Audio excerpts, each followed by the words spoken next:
I could use Arenado. Look at that face. Wow. Does anybody have Anthony Rizzo on their team? Because if so, he's a cheap shot artist. Oh. Dirty ass. Dirty. What's that? He's Anthony not Rizzo. dirty. No. Slide for It's dirty, yeah. No, not dirty. Totally clean. Totally clean, right? He was totally outside of the baseline.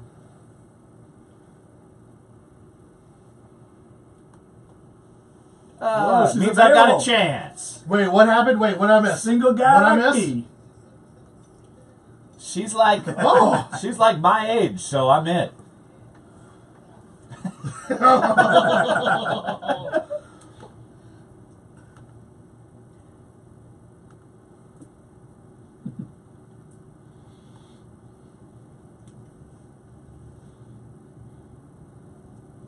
Yeah.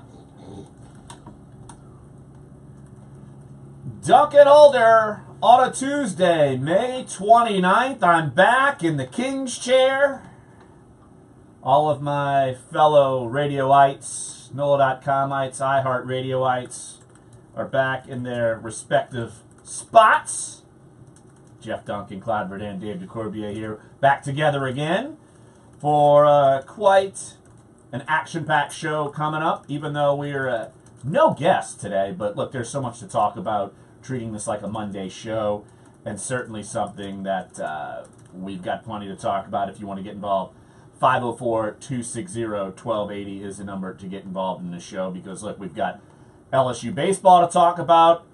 Todd Peterson, legend. They follow that all the way in the title game of the SEC tournament and go from starting the week on the bubble and now a 2 seed going all the way out to Corvallis, Oregon in the Oregon State Regional, and also the Demons of Northwestern State, the only other Louisiana team in the NCAA tournament. They're heading out west as well. I guess they're wondering if really Louisiana's schools are like in a budget crisis and they're going to test the limits and just send them all the way out to Oregon State, both of them. Well, the NCAA actually pays for all the travel for all the teams in the NCAA tournament, so not like it's a really big thing, but it's interesting that they did decide to put both Louisiana teams in the same regional, so it'll be interesting to see how that works. But yeah, in this round going forward, the NCAA actually pays for a bulk of your travel. If there's extra things that you want to do, then you can pay for that yourself. Well, good thing Clyde's here, so it's not taking away from the budgetary crisis going on in the state. Jeff, how are you, my friend? A little under the weather. My voice is a little bad, crackling. You are. I think I caught something coming back from France. He's incubated. Yeah, the wine flu. 3 or 4 days, and waylaid me over the weekend. But hey, I'm very happy to have a 3-day weekend. That was great. It was a great weekend. You handled the King's Chair okay, Jeff? Yeah. You did well. I think we had some good times. It was good. Yeah, Clyde went off, went on a tangent about the national anthem, stirred the masses into all kinds of... Into a frenzy. It was great. Never going to read your column or my column again for life because of Clyde. Yeah, only lost one, so... So wait. And not like we can actually, tell whether or not this person's actually going to stop reading you guys' columns. Wait. So Clyde has cost you and me, listeners and readers? Hey, no, one listener and one reader. Collateral. So let's not pretend like I offended 25 people. It was just one person. Oh, you might have. And by the way, one person called in and used some unsavory language against me because I was just making a joke. But yeah, so it was unnecessary for that. Yeah, Clyde Clyde stirred the masses, man. So it's Clyde lateral damage. I like that. Actually, I think that works. I'm going to give that a thumbs up. Clyde lateral damage. I'm going to give that a thumbs up. That actually worked. That's the name. Lateral damage. That's the name of the Clydeco's first album. Ooh, yes, that would be good. Kind of like the Meters Fire on the Bayou. That's going to be that Clyde lateral damage. It was like Herc. I could definitely play real fast on my guitar. I mean, just drop it down to drop D and take it down a half octave. Just start going. Exactly. Again, Clyde lateral damage taking over the program. No, look, LSU, they looked like a team that could make some noise in the NCAA tournament. I don't think there's any question about it. And You look at the way they get to Hoover, the way they play there, and you knew Ole Miss was riding high. They're one of the best teams in the country, so I don't think there's a lot of majorly disappointed folks that they lost the championship game. The fact that they got there, I think, is huge. I think that's going to give them a lot of momentum. And look, I don't know how rabid the fan base is in Oregon State. Like, if there's some major home field advantage in Corvallis, Clyde, you could probably attest to that since we're going to be leaning on you for our college baseball intel. This is like Clyde's wheelhouse. Like, this entire week, we go into regional play. We're going to have Clyde dissect. I'm going to talk about the Women's College World Series. It starts on Thursday, too. Well, LSU's not in it. Unfortunately, I know. Wait till we get to World Cup week. Oh, yeah. What? 2 weeks, guys. 2 weeks, gentlemen. He's going to be on cloud nine. Wait. I can't wait to be covering Saints minicamp that week. I'm good to go. We got to get Brett Martell in here. So Brett Martell's covering the World Cup. Yes, yeah. Brett Martell will be covering the World Cup for the Associated In Press. Russia? Yes. Brett My gets man. those. He's a worldly fellow, so he gets those. Of course he assignments. is. Absolutely. But look, LSU is the 2 seed. Oregon State's the 1 seed.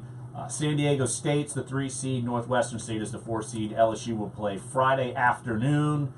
I'm sure it's going to be on TV somewhere. The ESPN family of networks. I'm not exactly totally sure when we. I'm going to lean on Clyde. I'm looking that up right now. As for your first question, though, this is actually going to be a rematch of last year's game in the College World Series where LSU and Oregon State actually faced off. So it's actually going to be a nice little. Well, they've got to get there. Yeah, they've got to get there first because obviously they're as the 3 seed. Well, they're the 2. LSU's the 2 seed. They play San Diego State first. Yeah. But no, Oregon State has a very, very nice field. They have an actually really, really, really nice fan base. I mean, it's in a beautiful area of the country in Corvallis, in Oregon. I mean, it's going to be a wonderful site to play baseball. So it's going to be really interesting to see how both Northwestern and Oregon State fare. And at least that first day, for sure, is going to be on ESPNU. So both Game 1, which LSU will be the first game of the day, taking on San Diego State.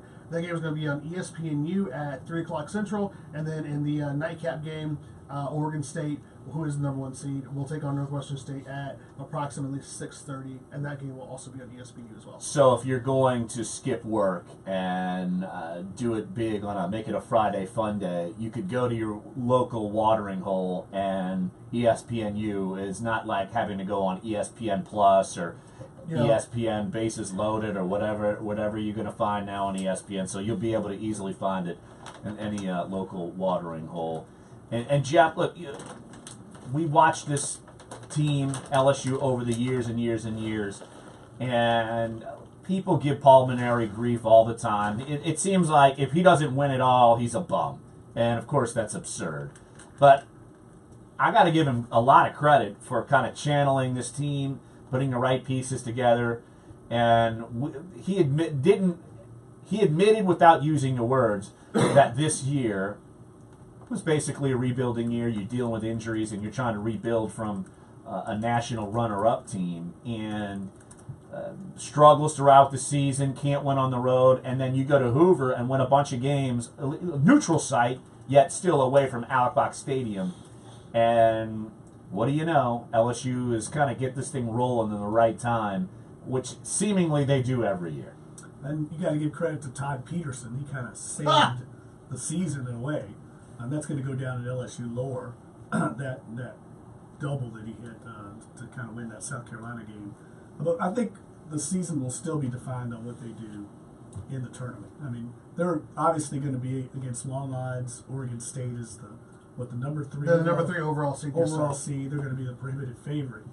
But LSU, it'll be interesting to me to see how many LSU fans go out there. They travel so well, probably better than any program in all of college baseball, but are they going to make that trip? That's not an easy trip to support LSU in a season when they're really they lack a lot of firepower. I think they will, and I feel like it's one of those venues they don't get to a lot in college baseball, so I figure they will travel. Jeff, it probably reminds me of, say, when Saints played in San Diego for the last time, and they came out in droves, or the Saints played the Rams in the Coliseum. It's a place you don't go to very often. I know it's kind of on the drop of the hat, but LSU fan, probably after seeing, say those who didn't go to Hoover, they held on to their money thinking, all right, we're going to put our money into something, and they're going to go there. Because when's the next time they play against Oregon State at Oregon State in a regional type atmosphere?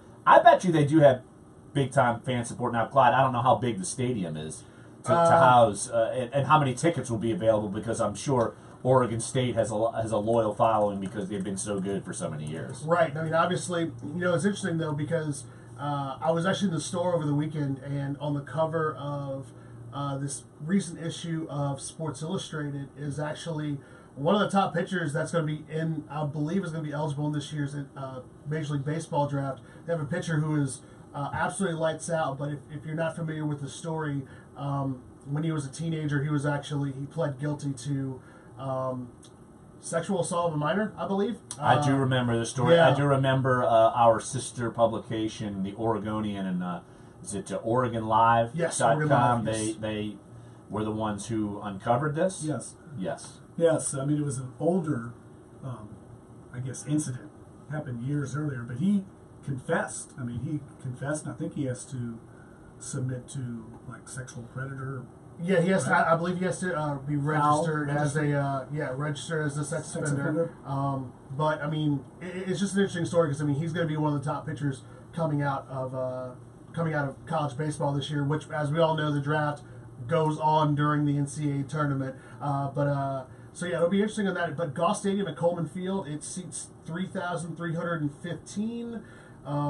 It's a historic field. Yeah, It's over a century old. Their all-time record is 1,205. So they've won 1,200 games, 487 losses, and 2 draws. So they win a quite often. 71% winning percentage at their field. So, and I'm betting fans are out there going to be salty given what LSU did to them in the College World Series last year, giving them the bump out when Oregon State was in the driver's seat and couldn't get it done. yeah. So I'm sure that's going to be salty. So you talk about 3,000. It brings me back to the last time LSU had to go out to the West Coast when they went to UCLA and they were basically playing in a matchbox. It's not going to be 10,000, 12,000 you could fit in Alex Box Stadium, or 15,000 you could fit in Hoover. So I'm curious to see how many tickets folks are going to be able to get into. And I'm curious, if you're going, I'm curious to see your travel plans. If you want to give us a buzz, I'd like to hear it. 504-260-1280 is the number. Look, we got plenty of time to talk about college baseball throughout the week. I'm sure we will. We'll dissect it. I know NOLA.com, Times-Picayune, we're going to be covering all over it. Brody Miller, he has been doing a bang-up job since getting on the LSU beat, covering the ins and outs. If you missed his story on Todd Peterson after the big play from him, kind of the he told the story extremely well. We talked to him about it the next day. He did a great job with it. And he's doing a great job on the beat. Young cat, very ambitious, and is totally into it. Got up to snuff. I think Brody's brother played college baseball, so I know he's into baseball. So he knows the game well, and it comes across in his writing. One thing interesting, real quick, guys, on Coleman Field for our listeners out there to watch during the games. I thought this was interesting. The playing field is oriented in a really unorthodox configuration. The batter and catcher are facing southeast, which results, like when the sun is going down, it creates a lot of problems for the left side of the field near sunset. Usually baseball fields are configured the exact opposite way, east to northeast. So something to watch during the game is going to be something for LSU is going to have to adjust to. Third base, shortstop, if they play these games at dusk, they're going to have sun right in their eyes. And LSU will be entering that phase. Well, actually, let's see. It's 3 o'clock Central, so it'll be 1 p.m. Pacific. So I think they'll actually be okay. They should be okay, right? They should be okay, luckily for them. So they won't have to deal with that. Now, they win, and they'll be playing the nightcap the next day. Right. So there'll be something they'll have to deal with. So, all right, let's take a break right here on the show. And when we get back, we will venture off to NBA Finals land. Tell me if you've heard this one before. Cleveland Cavaliers or the Golden State Warriors. One of them are going to be champions. I feel like I've heard that about Breaking news. 3 times before. Breaking news. We'll go through all this. And if anyone followed me on Twitter, noticed my disdain for one, Eric Gordon, last night. Hater. definitely not the biggest fan of Eric Gordon. I have no problem admitting that. And a topic I want to talk about on the show and want to get your interaction. When a New Orleans Saints player or a Hornets/Pelicans player leaves, how do you react to them? Is it all hatred? Are you cool with some of them? Do you hope for the worst for some of the others? Because it's interesting, the dynamic, and depending on the player, what your sentiments are toward that player. So I want to get our panel's thoughts on that. I'll certainly give mine. Of course, Eric Gordon is number one on my boo hiss list easily. And there are others that I'm hoping for success, honestly, when they leave. So we'll talk about that. Plenty of other stuff here on Sports 1280, NOLA.com, the iHeartRadio app. Dunc and Holder.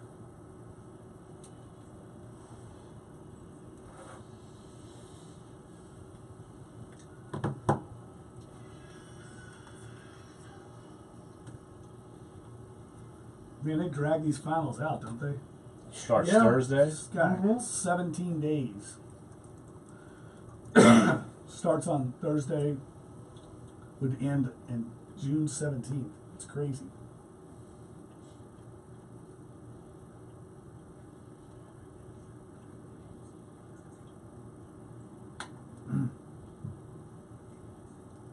It's hot in here again, man. It's kind of roasty. Yeah. For circulation. Come on, Dave. What's going on with the AC?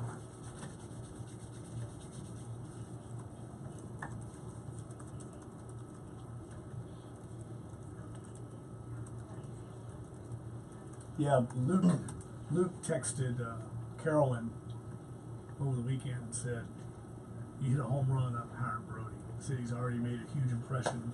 You can tell. He's just... Mary, all of them think he's really good. Oh yeah. I could So tell. that'll I'm help- like it'll enthralled. help Like, us too, because Luke's covered that beat. Now he's covered Yeah. us, so he's going to help him on the Absolutely. beat. It's like Absolutely. perfect. oh, yeah. So like Brody will own that beat immediately Baseball, he'll own it. Yeah. That would be awesome. because Luke's coming off. It's like perfect situation. Well, because I checked out Brody's story compared to Luke's, and I was like, Brody's is way better. Oh yeah. I was saying the other day with the And Luke's a great writer. And Yeah, I'm Luke's like, great, damn. I but was he's like, got oh, a we're real good. conversational way of writing. Yes. It's easy to read. And he's young. The fact he's young, it's Yeah, he's good. he won't be here long. We got, I'll give him 2 years, and he'll be 2 years somewhere else. Yeah, no, I He'll agree. be rightish. Right. But still, it's great to have like somebody that can, do that kind of work. Mm-hmm. Oh, I totally agree. We get Luke on board. It's gonna be we're gonna be a powerhouse. Yeah. Yeah. We got to talk about Demarius Randall. What did he do? He tweeted out, "If the Cleveland Cavaliers win the NBA Finals, I'll buy everyone who retweets this a jersey." What? An average cost of $99.99 on Internet Shop. He's committed to $7.3 million. What an idiot. He got 72,000 retweets. Wow. You better go get like the knockoff T-shirt. Yeah, you dude. gotta get Yeah. the cheap one, man. T-shirt jerseys. All right, we'll talk NBA Finals and stuff here, and then we'll go into the. I'll save hour two. At least I'll try to drag out to hour two to get the player hatred, loving. That's fair enough. Whatever. That's fair enough. Yeah.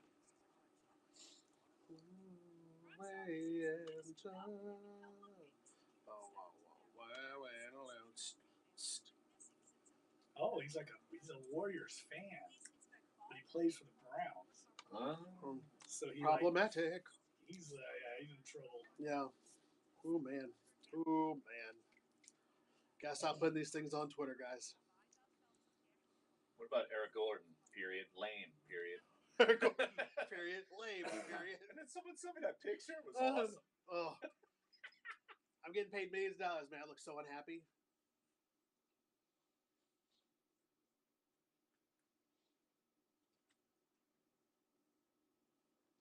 All the drama. LeBron's leaving. He has no players to help him. He's back in the NBA Finals. Oh my goodness, the Rockets are up 3-2.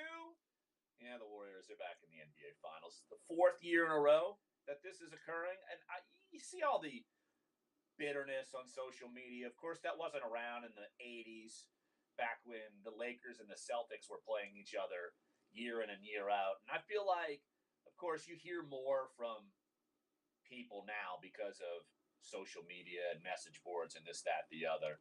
And maybe people were tired of Lakers Celtics back then, but I'm a guy who say the Final Four comes. I like to see the Blue Bloods.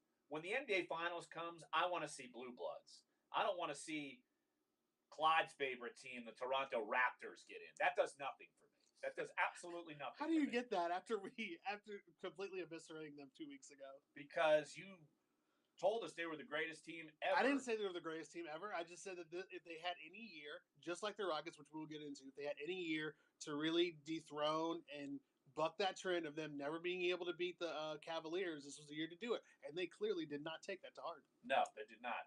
Nor do they ever take it to heart. That's why they have looking for a new coach still. Or are they still looking for a new coach? They're still looking for a new coach. Remember, find the coach of the year. Right, exactly. But Warriors, Rockets, Game 7 last night, and even without Chris Paul, it was looking hairy for the Warriors, and then all of a sudden they decide to drain every shot known to man, and the Rockets decide to miss every shot known to man. Jeff, we watched the NBA for a long, long time, and I can't remember a Game 7 brick performance like I saw the Rockets pull off.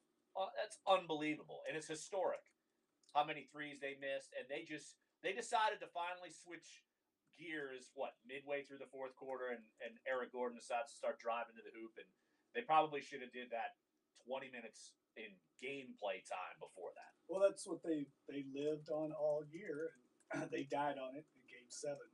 It was very similar, though, I have to say, to Boston. I mean, my boy Terry Rozier was 0 for 10 from 3. He couldn't buy a shot. Jaylen Brown was awful. I mean, they were getting open shots. And I think the moment got too big for Boston. They're a young team. They really kind of overachieved to get there without Hayward and Kyrie Irving. And then the moment was too great for them. They choked. And I think Houston kind of had the same situation. But in fairness to them, they're missing Chris Paul. Now, they had no shot to win without him. I really don't. I think if Chris Paul's there, it's obviously a lot closer.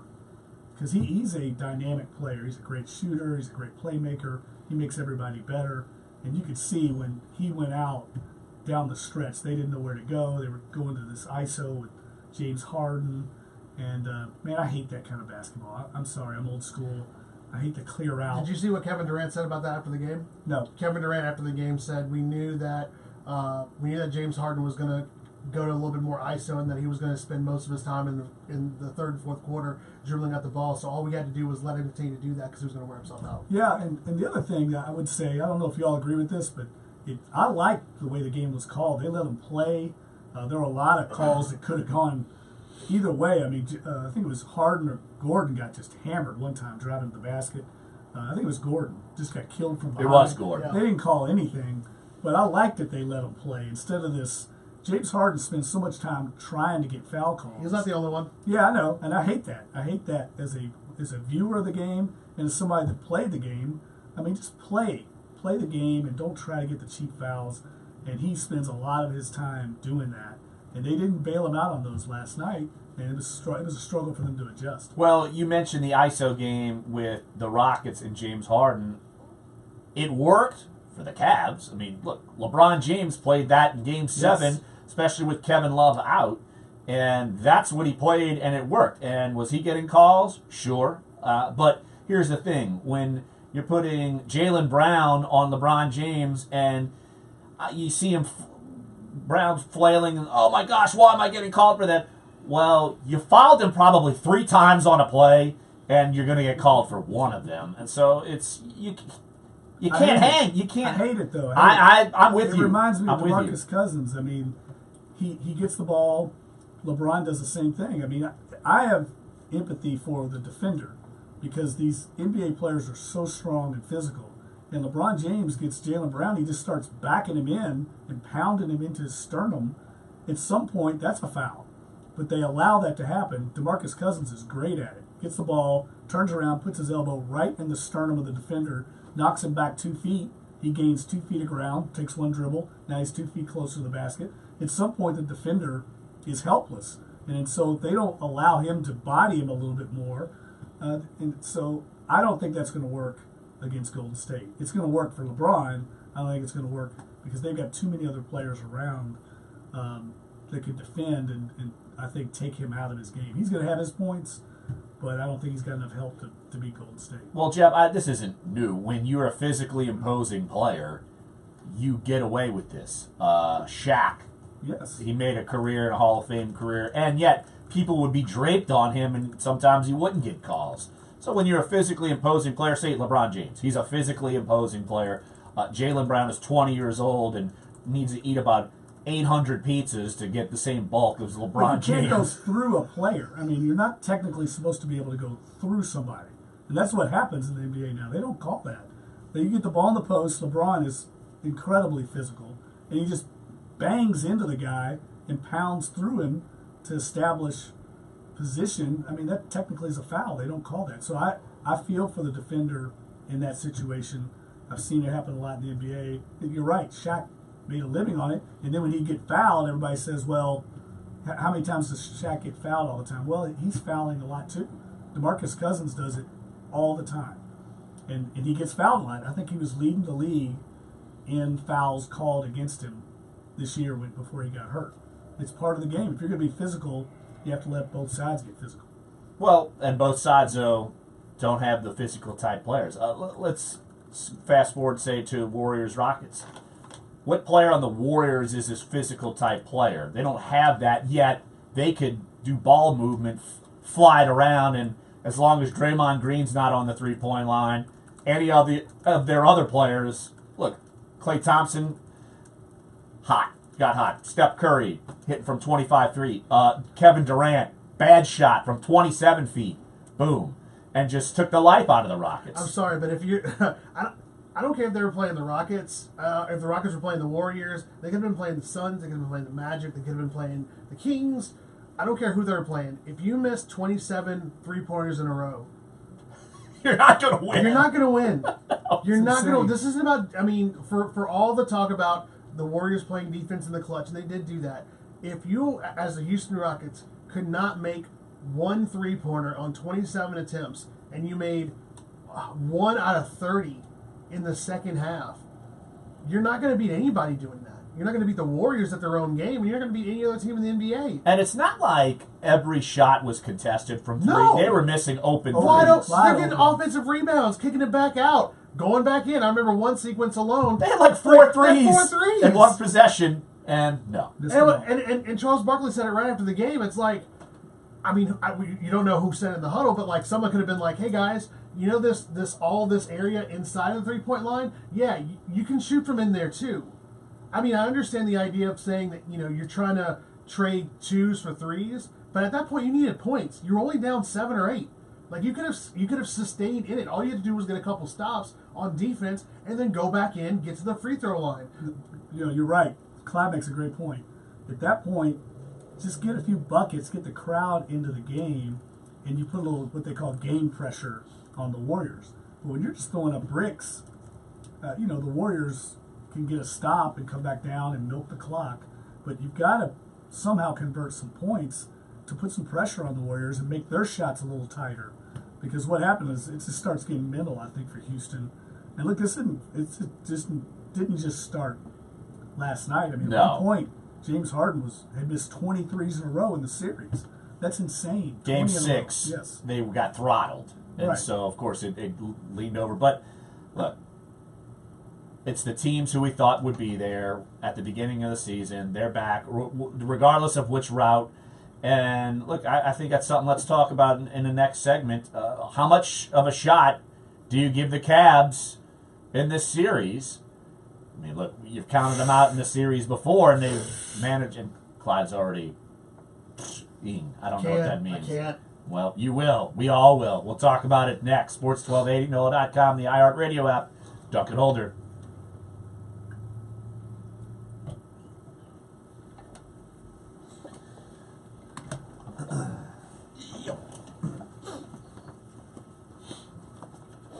Damn, it is hot.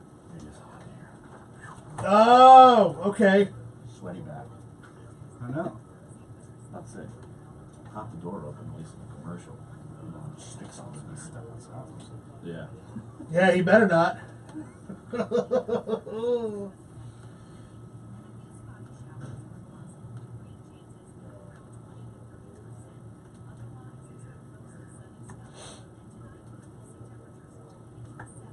There's no like air in here.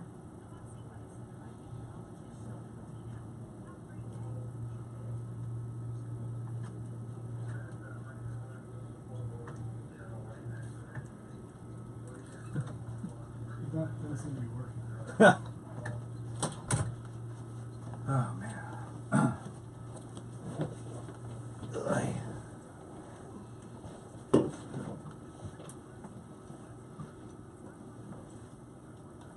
Gentry was on the green, what was it called?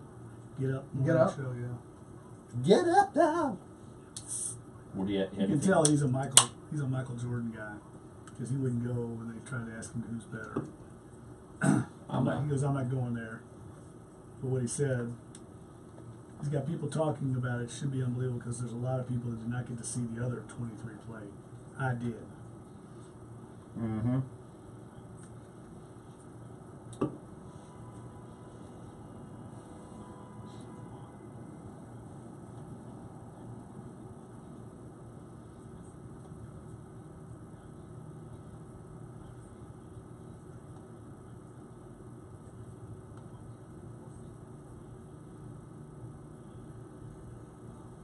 Yeah, Game 7 East was ugly. It was brutal to watch. It was hard to watch.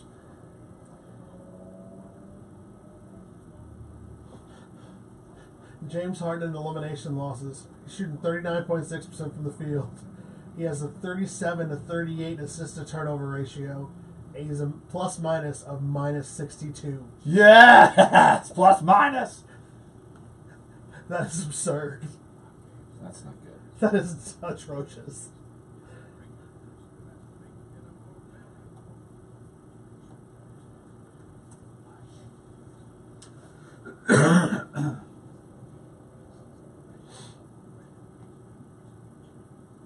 Oh, dude, you got some crud.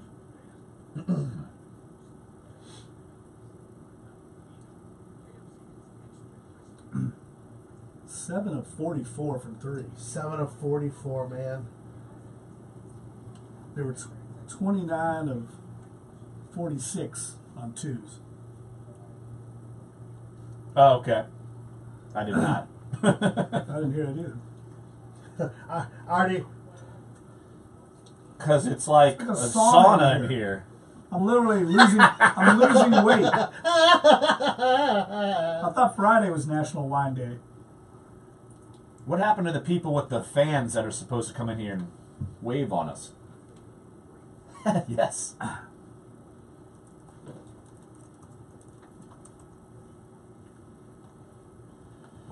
Let's hit the phone lines. 504-260-1280. Let's head over to the West Bank and talk with Rick. What's up, West Bank? Rick, how are you, buddy? We're good.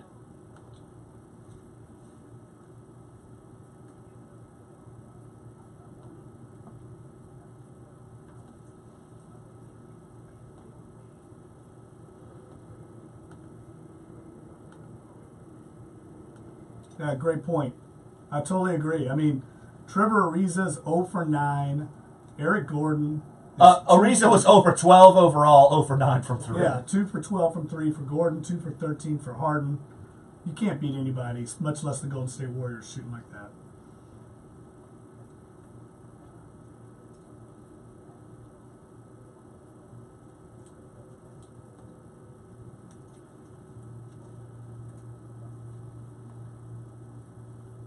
Well, typically, yes. Or they complain about officials. In some ways. That's one of my big gripes, Rick, is people that complain about officiating when you lose. I mean, that's high school Harry stuff.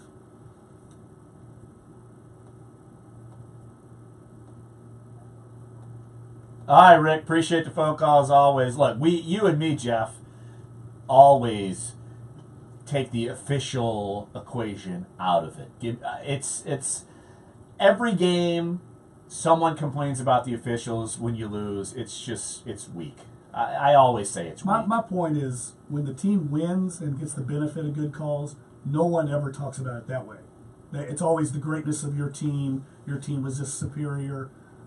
No, maybe you got some good, fortunate calls, because that's what happens sometimes when you get home cooking or a favorable whistle at home.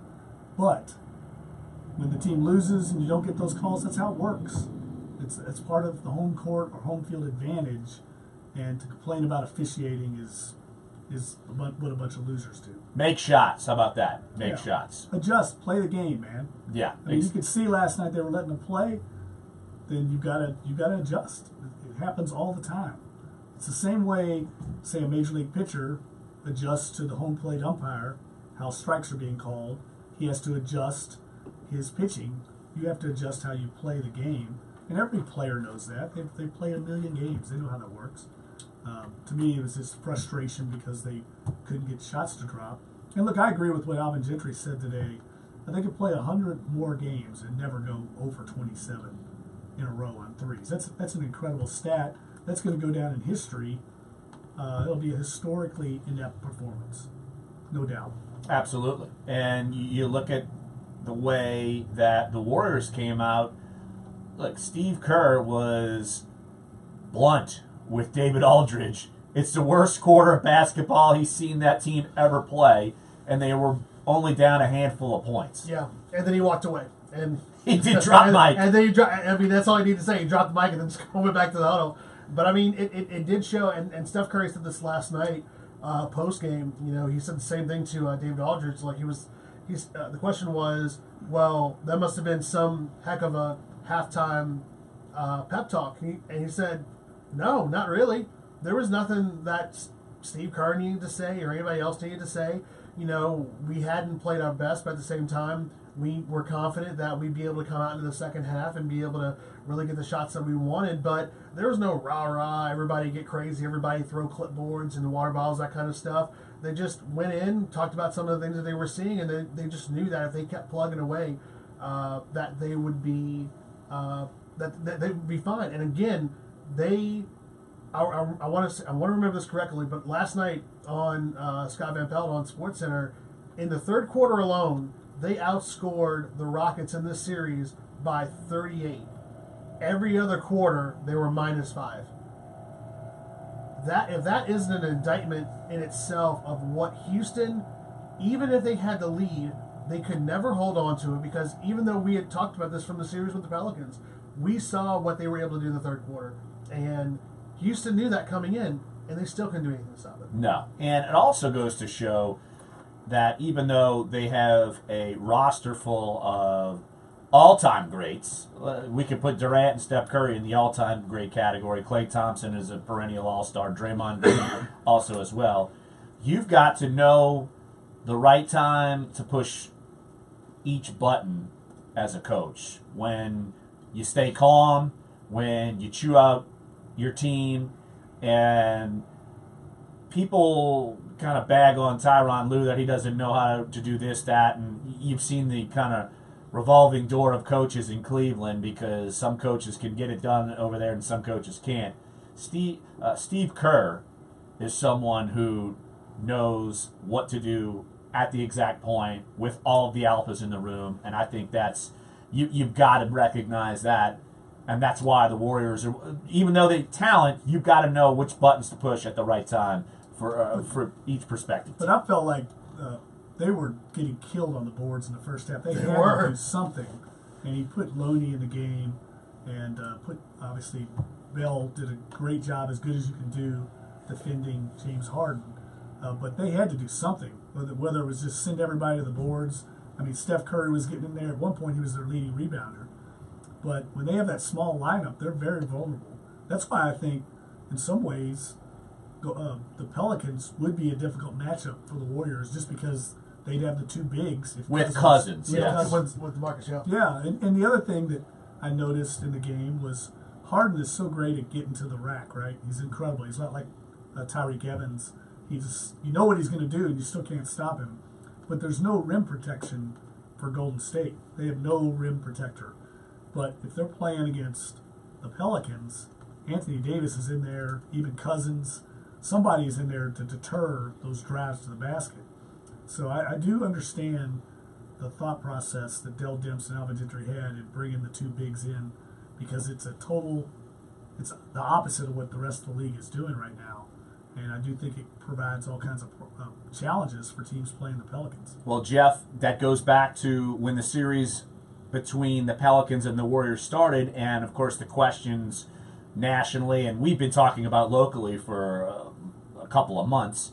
Are the Pelicans better off without DeMarcus Cousins? And I think we were all in agreement that the Warrior series would be a major indicator of how much the Pelicans could be better off without him, or how much the Pelicans could need him.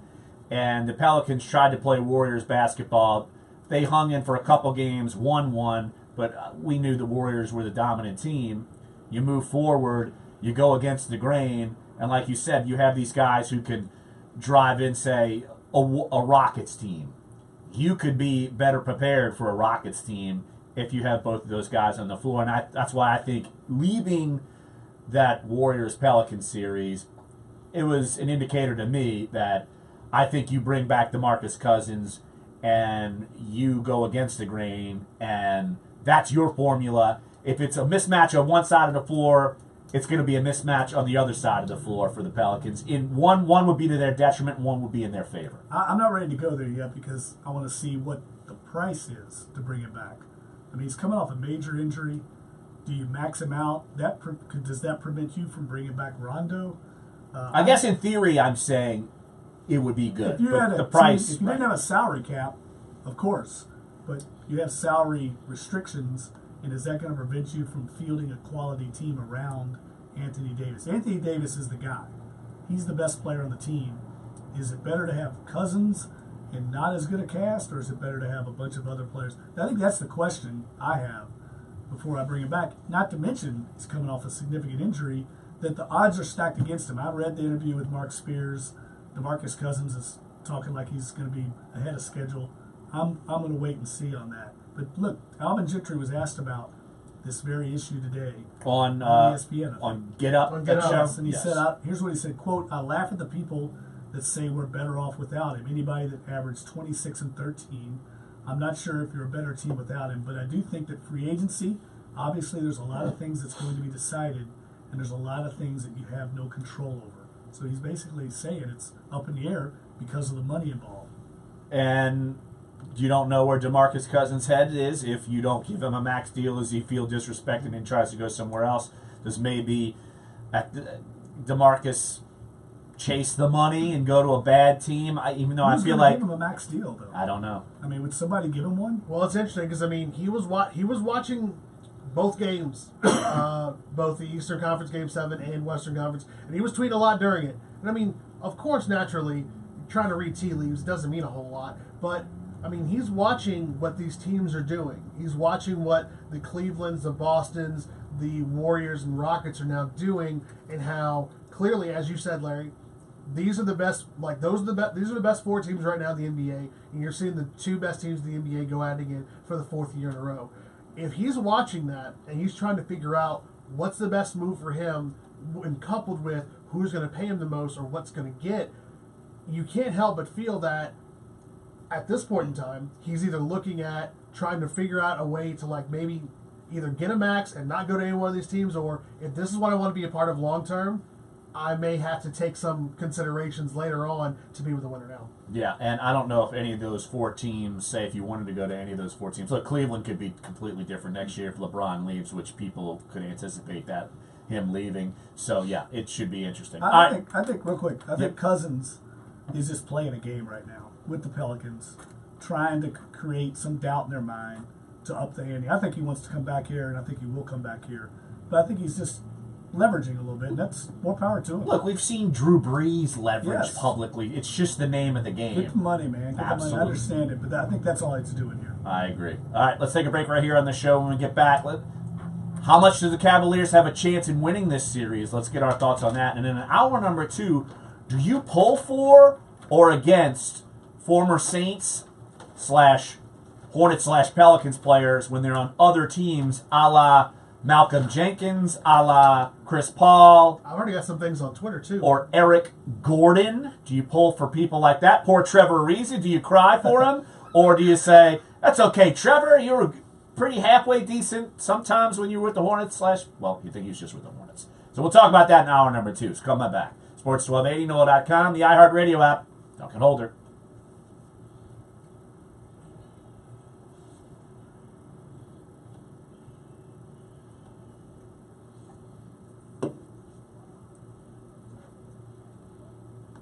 I like that.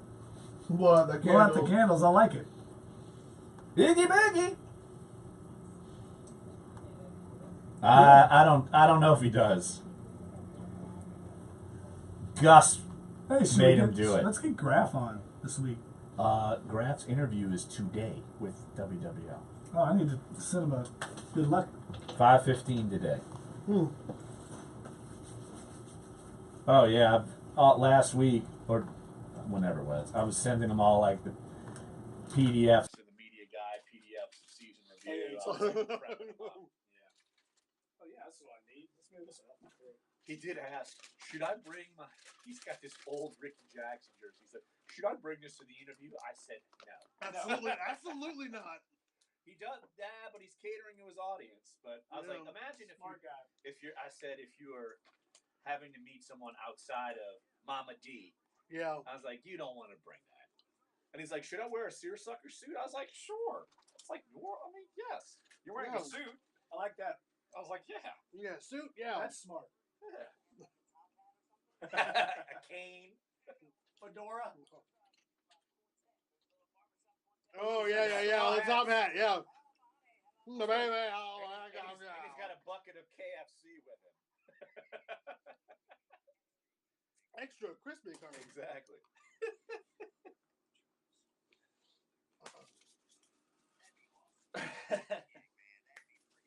I know. Absolutely. Yeah. What? Well, he tells me that like he would be working like for Entercom. Like I think it's gonna be he would be full time at WWL on top of that because he had to fill out like a job application through Entercom and it was like full time So it's not working for the Saints per se. It's working for Entercom. Yeah.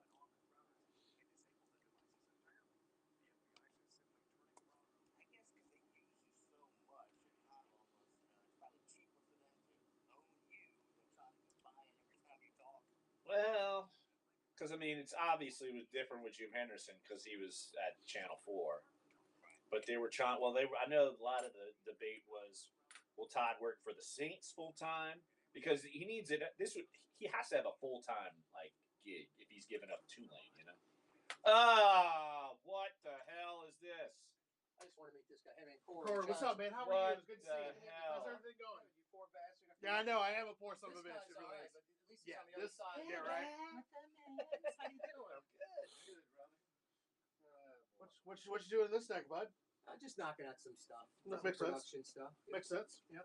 I heard this one came to your party. I'm glad you didn't ruin it. Yep. No, man, the opposite is great. Some little guy just busted through our doors in the Wow. studio. Corey Johnson. Doing a little fist pump like he's Jersey Shore Corey Johnson. Well, shirt's opening up, so he looks a little Jersey Shore. It's hot. Yeah. It's warm. It's summer, man. Yeah. Will anybody tell you Imagine Corey different? Johnson and Snooki. Put them together. Which one's taller?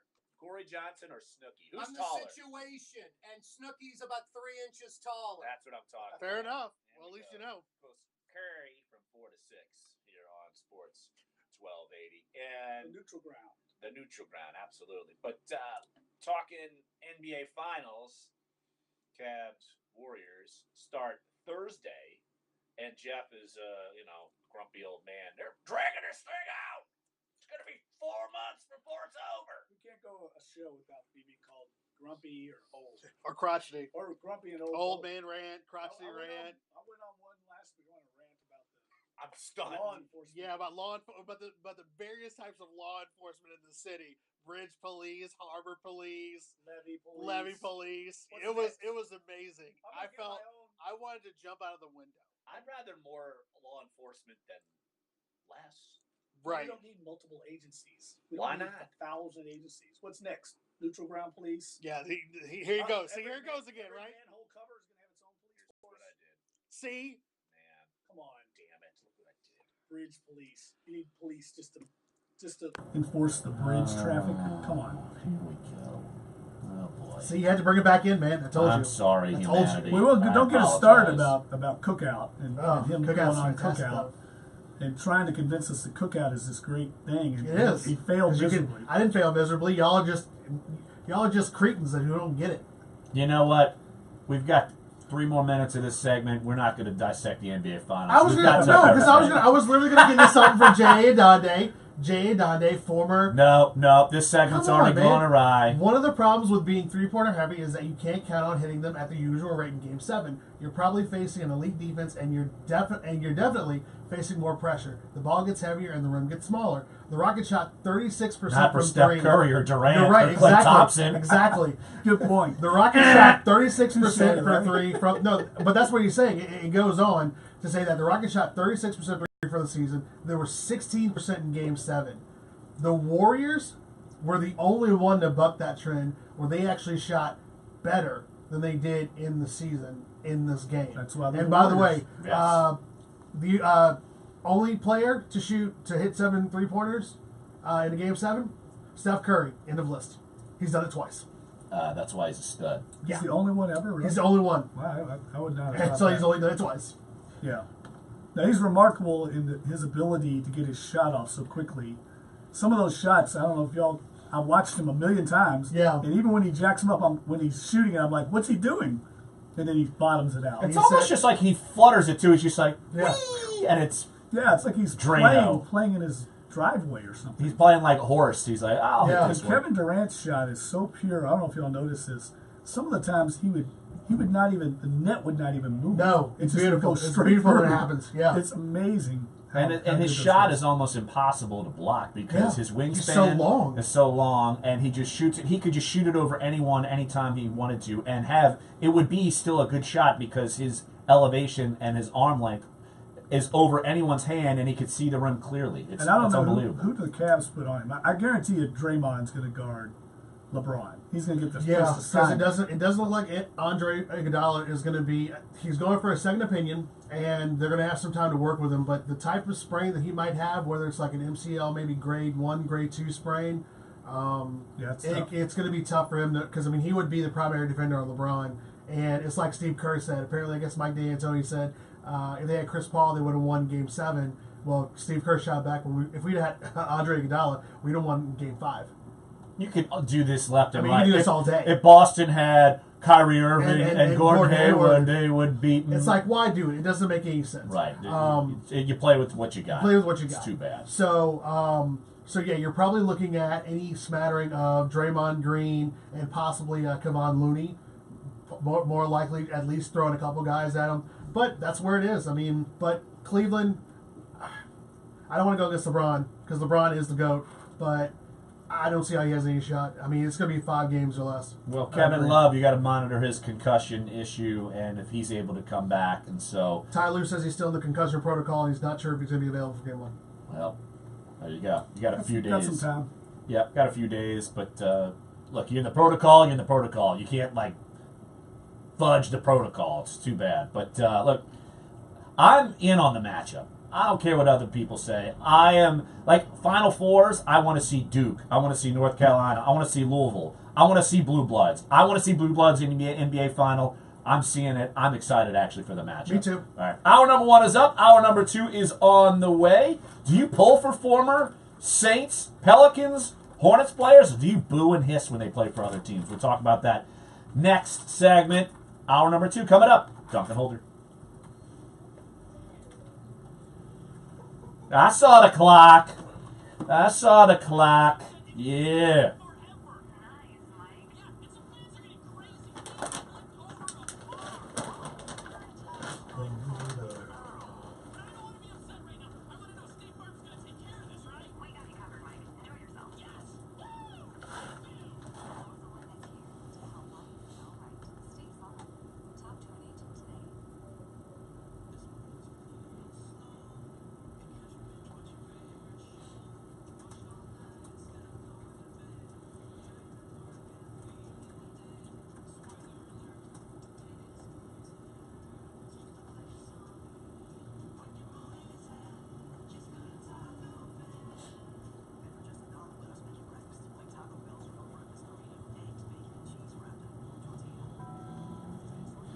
Wow.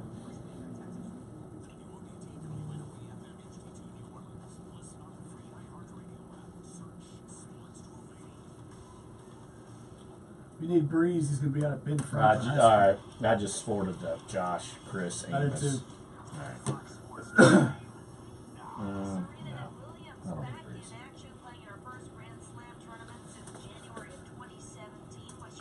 Oh, yeah. So, Jeff. Yeah, so I met up with, like, met up with Sam and Jay. Oh yeah. Yeah. And I don't know what's going on with this Kevin Sarah thing. I don't quite understand it. Wait, what? I didn't. I talked to him last week when we were doing the conference. I don't think they're gonna do anything wrong. They're like, well, it's like They're it's like all fishing around. I'm like, why don't you look at Steve Perry? He makes more than Jay Cicero. That's what those people make. Yeah, it's like that's what they make. And do you have any? They have no idea what they do. That's kind of part of the story I'm writing. Right. They have no clue how much work they do. Like no clue. No, It's these guys like are all over the insane how much they do. Right. It's insane. No. Do they deserve $400? They probably deserve double. Like that's what I'm wondering. They all deserve double. Tom Long told me that what's his name? Mark Ronig and Steve Perry both make over $500,000, and they work for tourism agencies. He goes, if you want to do a story, I was talking to him at lunch about it.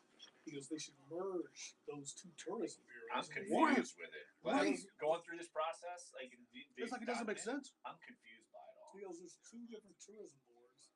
They're each making $500,000 a leader. He goes, what? That's large. That's excess right there. That is. You know. The Sports Foundation. No, I would. Their staff is not big. No. They don't have a lot of people. No. It's. I know what their thought is, but they should just be. I told her, and I said, first thing you need to do is check every other municipality in the country and see if they also have these similar setups. Not all of them are going to have, but also most cities aren't as sports active as we are. I don't think Kathy's going to end up writing it. I don't either. I'm just going to see this kind of story. Well, because I'm going to be like, look, I'll be like, no, this is, you guys are barking up the wrong tree. Well, they want to do a story again. They want to do a story on what they do and everything, but I mean, like, this is again what we get into when you get people on the staff that none of them have been here. No. We've written about the Sports Foundation a million times. Ted Lewis has written a shitload about it over the years. I mean, a shitload about what they do, the history of the thing. So, like, yeah, but I do feel like it's people need to be reminded. I feel like my story is going to remind them because I sat down there for 90 minutes. Like I'm like, well, I guess an hour of it was on the record. I'm like 38 minutes into like transcribing. Right. Like, Jesus Christ, I could write 5,000 words. We were talking about reading it. I was like, oh my God, what? Yeah, but no, they're trying to.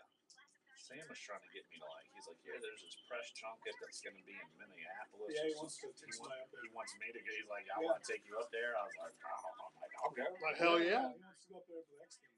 Yeah.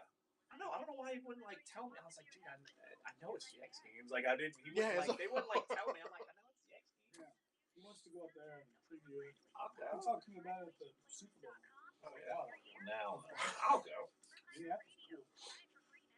Whenever they're going, like when it's like. Yeah, when it's not freezing. It's a little dry. Yeah.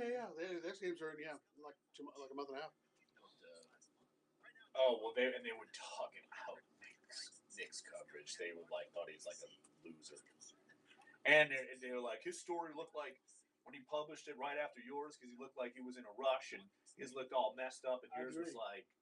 I totally agree. Totally. It looked like he rushed it out. Yeah, he rushed it out. Yours was like totally superior.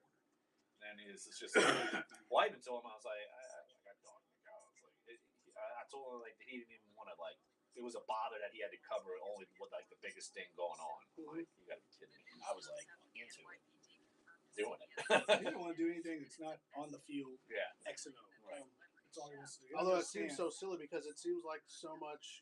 It seems very easy to be able to cover something like that. Even Yeah, from but afar, he doesn't have a. But no, this is somewhere you got to be personal, and he is not personal. No, you don't say. Like, he doesn't understand that covering the Saints beat is not just football. Yeah, it's not just the football It's aspect. fans, it's business. Yeah. Learn to understand these lease agreements with the state. Mm-hmm. There's a lot of shit involved, man. This isn't like just an X and O pro football focus. Yeah. That's his problem. That's why he's so limited. Oh yeah, I was certainly far superior up there. Like after they won the bid, I was telling Clyde, I went and chilled out with like Ben Hales and Sam and Steve Perry up in their victory room for like an hour. Like they like fed me. They're like, you're drinking champagne, go. Yeah. Champagne, go. Like they wouldn't let me leave. So I was like, all right, I'll stay here. Yeah. That was good for us. We're gonna.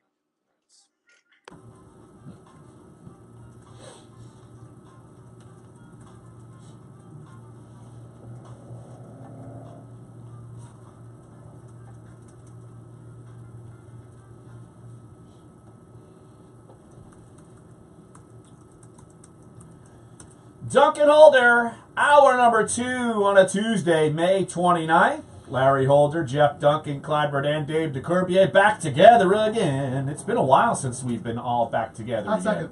You know, when Jeff goes in vacations, I leave to work. You did work a lot. You really weren't on vacation. You were No, I was not on vacation. I just left because I had too much other work to do. I was on I assignment. kept saying you were on like a 4-day vacation. I realized later you were working the whole time. I maybe got one extra day off outside of a 3-day weekend. Maybe. Not really. You're due some time off. Oh, it's coming. It's coming. Do Don't. something. I'm not fretting about that. But look, NBA Finals are set, and personally, in this business, sometimes you like to cover guys, and you see them go off into their new sunset, leave New Orleans, and you kind of hope for the best for them. And there are some players when you see they might have been not the most savory fella to talk to or to deal with here or cheer for here, and they go off to greener pastures and maybe play better and do this and that. And so I wanted to spend a good bit of hour number 2 on this topic, and it was kind of the question of my headline on today's Dunc and Holder post at NOLA.com. Do you root for or cheer against former Saints / Hornets / Pelicans players once they go elsewhere? And the genesis of this is watching Eric Gordon. And Eric Gordon never wanted to be in New Orleans, milked injuries left and right, got his way out of town. Of course, remember he wanted to go to Phoenix. He signed a restricted deal. Then he was not thrilled that he had to come back to New Orleans because he wanted to leave and go away. And just to see Eric Gordon even in a Western Conference final playing significant minutes and at least trying to make threes, and he missed a lot of them last night. Just watching that just rubs me wrong.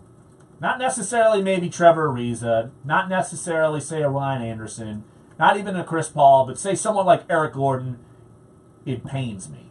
And I'm not a fan, but it pains me to watch him get off to a better place. And all of a sudden, oh my gosh, someone took out the soccer spray and sprayed it on him, and he's miraculously healed and can play 80 games a year. Give me a break. I can't deal with it. Man, you are. Wow. I didn't know. I knew you had this for some other players. I didn't know you had Eric this Gordon. for Eric Gordon. Mercy. Eric Gordon seems so benign to me. He doesn't inspire any kind of feelings one way or the other, in my opinion. You're just numb to Eric Gordon? Well, I just feel like he came here. He was hurt the whole time. And, Hurt, in quotes. Give me a break. Hurt the whole time. well, look, we could say the same thing about Drew Holiday, and he got over the hump. And look how well he played this year. Played 81 games. Sometimes guys have bad luck with timing. I don't know. Bad luck with timing. Oh, my arm! I'm just in time. I'm healthy all the time. Drew Holiday stayed in New Orleans, and guess what? He got a monster deal with New Orleans and played the best season of his life. Eric Gordon got a new contract with New Orleans, played hurt again, and then just bided his time and got out. Well, there's nothing wrong with that. He's one that got a better. Nothing wrong with that. No, There's nothing wrong with better that. contract. If Drew Holiday would have had a chance to get a better contract somewhere else, he'd have left too. I mean, Yeah, but hold it against him if for Eric me. Gordon got a Drew Holiday contract in New Orleans, he would have milked it again. I'm convinced. I'm convinced. I tell you what, I would say this: the Pelicans are better off with Drew Holiday than Eric Gordon. I would think so. Much But better all-around player. yes, but it pains me to see that, to see him go off, and now Eric Gordon's the best sixth man in the NBA. Without Chris Paul, Eric Gordon was bringing them to the NBA Finals. No, get this out of here. No. It pains me to see that. He's a role player. He's a very good sixth man, an excellent sixth man. He's good enough to start for a lot of teams, but in his defense, I don't think he's the same explosive talent he was before his injuries. Yeah, I mean, definitely not. He used to be a guy who could play above the rim, was explosive, getting to the basket. He's lost that, and to his credit, he's remade himself into what he is, and that's a very good outside shooter. For me, it goes all the way back to the trade for Chris Paul. Yes. It goes all the way back to that because yes, that was the NBA, though. I know that was the NBA. That was brutal. That was brutal. It was brutal. It was a horrible, horrible situation, and a unique set of circumstances that, frankly, I don't know if we'll ever see again. And New Orleans spent half a decade digging itself out from under that. Absolutely. When you got Chris Kaman and Al Farouk Aminu are your biggest pieces, and Eric Gordon just comes and quits and then gets more money and stays quitting. And I've said all along. I can't stand it. How about his days quitting? I felt like the first proposed trade was much better. Yes, Pau yes, Gasol. it was much better. Who was it? Pau Gasol, Luis Scola, and Lamar Odom. No, I think And Goran Dragic was in that? And Dragic was in there. It was an incredible deal. Well, I think did the league? I think Kevin Murray was what's his name? Kelvin Martin. Kelvin Martin. Yeah, he was also involved. There was all these pieces, and the league approved it and then nixed it. The rest of the league owners nixed it. Said it was too big of a price. Yeah, and so they had to go back and get Chris Kaman, Al Farouk Aminu, and Eric Bum Gordon. And I remember writing a column back after it happened saying that was a better deal, and got, as usual, excoriated by Hornets Pelicans fans. That at deal the time, was so much better. Thought it was better, and it wasn't nearly as good. No. All right, let's hit the phone lines. 504-260-1280 is the number. Let's go to New Orleans, talk with Tim. Hey, Tim, thanks for calling Duncan Holder. What's up, Tim?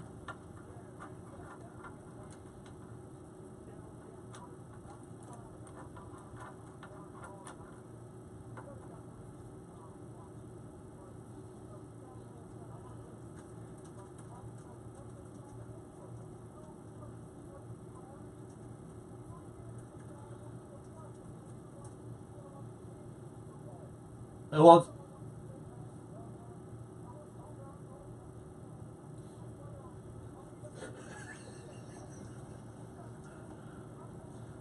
Tim is my new favorite caller on planet Earth. Well, get Eric Gordon out the league. Dave. Get out the league. Man. Get out. Sound like Trump.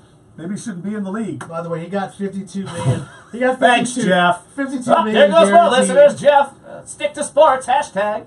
4 years. Don't at me. $52 million guaranteed contract. He's making $13 million a Bomb. year. And as some people said last Stiff. night, he's probably worth at least maybe anywhere from $5 to $8 million more after the performance he's had in this playoffs. Oh, I don't even want to hear it. I don't even want to Ryan hear it. Anderson is on a 4-year, $80 million deal, making $20.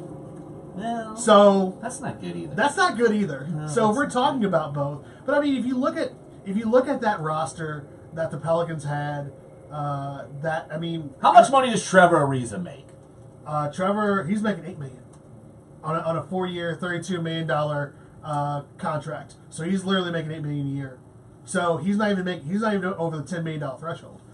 So that's what he's getting. PJ Tucker's making just right at 8. Somehow Nene who's still in the league, is making 4. I had no idea Here's Nene the was thing, still though. in the league. Yes, because all he does is sit on the bench, just like Kendrick Perkins for the Cavs. I thought he was a coach. Kendrick Perkins is a Coach coach, Perk, right? yeah, Coach Perk. Clint Capella is making $1.5 million. Oh, well, he's going to cash on in. a 4-year, $6 million contract. Well, he's going to cash in. He might be the most underpaid player in the league, except rookies. I think he might be. And his deal expires, so he's gonna Oh, get paid, he's all gonna right. get paid, Oh, he's gonna yeah. get paid. All right. He's young too, right? Oh, yeah. He's very young. Yeah. All right, let's go to the phone lines again. Let's go to New Orleans and talk with Alonzo. Hey, Alonzo. Thanks for calling Dunc and Older. What you got, Alonzo?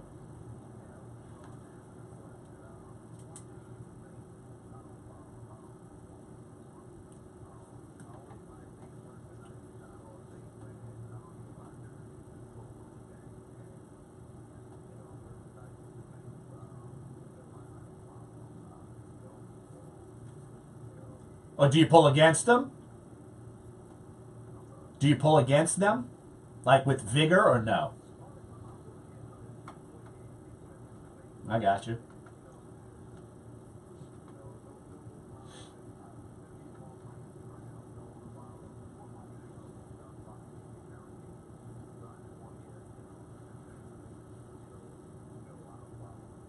All right, Alonzo. Appreciate the phone call. Level-headedness. Actually, smart shopper. Just buy Saints gear. Don't lean on, man, if I buy this Bush 25 jersey, I bet you another Bush 25 is going to come on the team. I don't think that's going to happen very I often. mean, Raphael Bush. That's That's what I'm saying. That's like the luckiest of luck to do that. But look, I think that's one way to look at it. And the whole point of my screaming about Eric Gordon is that do you pull, if you're a New Orleans sports fan, if you follow what's going on, because there are plenty of people who are curious, say, what happened with Darren Sproles when he went to the Eagles? How did Malcolm Jenkins do when he went to the Eagles? Jonathan Casillas on the 4 teams he's playing on, is he playing as a Pro Bowler? Tom Johnson, he goes to the Vikings and then he's one of the better pass rushers all of a sudden. Do you get bitter at those people? Do you root for someone like Chris Paul to get a ring? That's what I'm curious. And I've gotten some responses on Twitter saying, I guess it depends how they leave and such, because I look at the Rockets and I would be fine if, say, Chris Paul were playing, and if Chris Paul got to an NBA final, I would be good with that. Even though I was not a fan of how he tried to get his way out of New Orleans, I did not blame him at all for wanting to get out to a better situation, because they've hit the apex with New Orleans and they weren't going any further. And that was at a time when it was becoming very popular around the league to do that. Yes. Carmelo kind of bullied his way out of Denver. We don't know what happened with LeBron. Players at that time wanted to go make their mark and form these super teams, kind of, and that was kind of LeBron's going to be part of his legacy, I think, in the NBA. But excuse me, I admire guys that stick around. I'm old school on that. I mean, I know it's the player's right to go and try and buddy up with your teammates or your buddies, but I like guys that stick it out and try to win with their own team. Well, I do feel like, say, for an example, for Chris Paul, I do feel like he stuck it out, and he was with For a while. For a while. How long do you want to stick it out? A decade? He stick it out with the Hornets, for 8 years? And he was in OKC for a year, and he came back, and he tried to will this team to an NBA title, and they got as far as the Western Conference semifinals, and in a Game 7, and they lost to the Spurs. He was a runner-up for the MVP, and pieces started falling away when they unloaded Tyson Chandler. That was kind of an indicator that it was kind of the beginning of the end. But I think, say, Chris Paul, I feel like he did stick it out. Like, he stuck it out with David West, I feel like. And the fact that Chris Paul, they had reached their max potential and he wanted to go somewhere else. I feel like I don't want to say he did his time in New Orleans, but almost I feel like he stuck out as long as he could. Ownership was a wreck. I feel like he maxed out his time in New Orleans. And I for someone like him, say for someone like Malcolm Jenkins, now Malcolm's a different story because the Saints let him go and didn't want to pay half as much as they wanted to with, say, Jarris Bird. Obviously that move was bad, but someone like Chris Paul, I have no problem seeing him succeed elsewhere. Eric Gordon, good riddance. No, he should be on the bench with the Phoenix Suns. That's where he should be with the On Suns. the bench with the Suns. Yeah. The I would worst say team in the one- NBA. One of the things I like about Anthony Davis, one of the many things I like about him, is I think he's inclined to stay here and try and bring a title to the Pelicans. I don't think he's going to jump and push his way out unless he feels like he cannot win a title here. And I think right now the organization is in lockstep with him about what they need to do to try and win an NBA title. And I think he wants to do it here instead of just running off and joining LeBron in LA.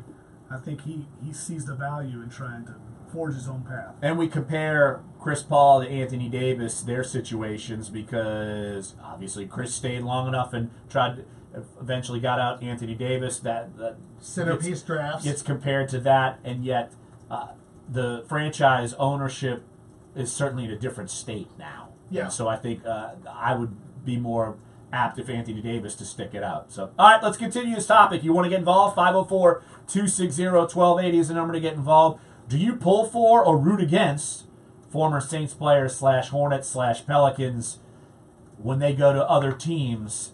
A la, I'm cool with Chris Paul succeeding. I'm not cool with Eric Gordon succeeding. So, give you a little example of that. We'll talk more about that heading on later in the show. So, coming back, Sports 1280, NOLA.com, the iHeartRadio app, Dunc and Holder.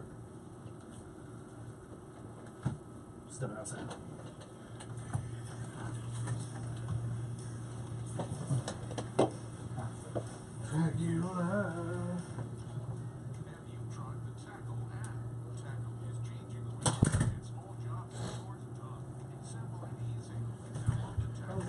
Brent on the West Bank That's our is on the Tulane phone. guy. That's our Let Tulane me guess, guy. he's going to call about Tulane and scream about I it. guarantee you that's the only thing he knows how to do. Right. Well, the funny part was Clyde. I don't think it was that Brent on the West Bank. I think it was a different guy. He had this Different voice. weird New Orleans, weird ass accent. Right. Like, Plus, why would he change his name? He's been calling in as Brent all the I time. know, but that happens, dude. When people get all bent about the stupidest shit, they. Well, have we talked about the pitching coach change? No. All right, that's what he's calling it. No, we predicted, we forecasted it. Oh, y'all said that on Friday? Yeah, I mean, because like Dan had told me Right, off the right, record. right. So, yeah, Brent on the West Bank. Tulane, yeah. You know the funniest thing? When Mel Gray left to go to the Detroit Lions. For some reason, I still love Mel Gray, and I followed him at Detroit. Yeah, I remember You people, know? like, that was an example that came in my head, like Mel Yeah, Gray. Mel Gray. I, Yep. mean, I didn't give a rat's ass about anybody else, but I cared about Mel Yeah. Gray for some reason. Yeah. All right, Brent on the West Bank. All right. Oh, baby. Gary, all right, the over-under, how quick he says they've had 2 straight losing Losing seasons. seasons, yeah. It's So time they for have Troy a Dan second or and third Do the Oh, Bretton Lord. West Bank bingo card. Like Josh Ennis bingo card.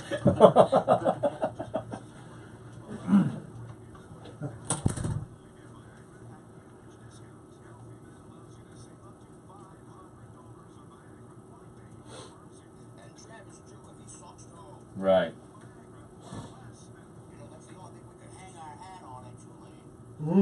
Yeah.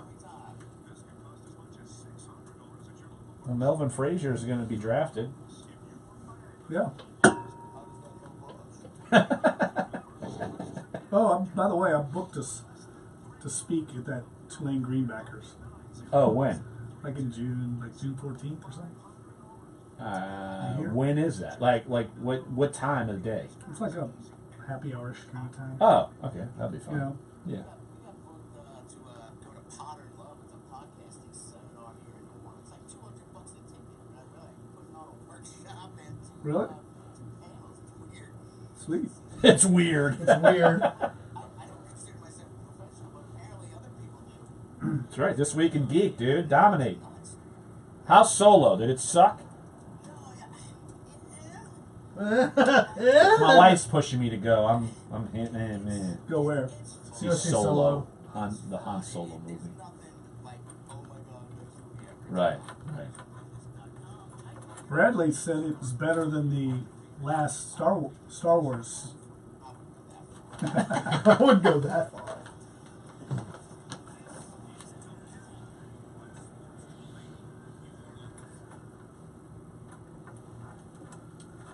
Let's hit the phone lines again. 504-260-1280. Something tells me I know where this conversation is steering. Let's head over to the West Bank and talk with Brent. Hey, Brent, thanks for calling Duncan Holder. What you got? How are you? You surviving? I'm wearing an Angry Wave hat today, by the way. Just a heads up.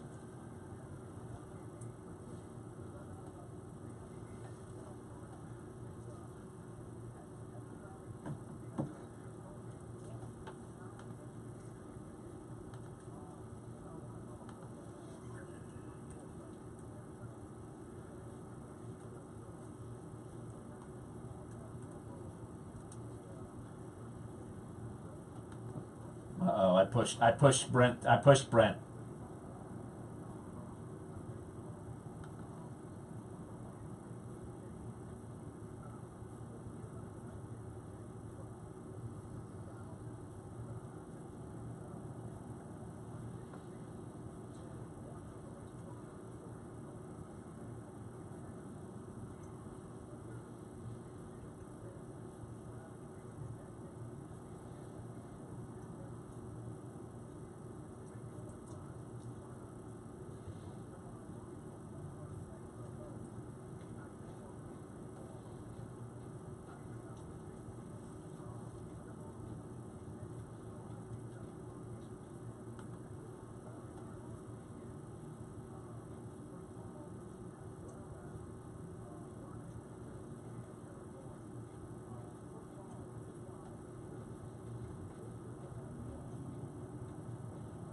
All right, Brent. Appreciate the phone call. And look, I understand that sentiment. It's just part of fandom, and especially, look, people have different thoughts about Chris Paul, and I've made mine clear that I don't mind him going to another team. I minded the way he tried to force his way out, and Jeff, you brought it up. It was that triangle of let's go buddy up with LeBron, let's go buddy up with Carmelo Anthony. Remember how they were kind of going back and forth, and that was a storyline at that point, how those three were trying to get together and try to play together. It was back in the late... all the Nike guys. Right, Yeah. right. You know, they're all the same agents, and we're going to get together.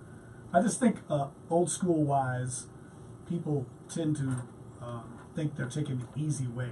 It's the easy way. Whether that's true or not, I don't know, but that's what it's perceived as. You can't win on your own, so you're just going to join up with the guys, on the pickup game. You get all the best players on the court. We're gonna dominate instead of trying to form your own team and win the old-fashioned way through the draft. And free agency's changed all that, so it's a different dynamic now than back in the old days. When you stack a team. Not really. I mean, if you look at this free agent class that we have going through, you're talking about how a DeMarcus Cousins can change that, a LeBron James can change that, Paul George can change that, and the teams that you have that are, what do you mean? well, in terms of free agency, in terms of like creating a super team. I mean, we're talking about Philadelphia has a team that's right. Boston has a team that's right.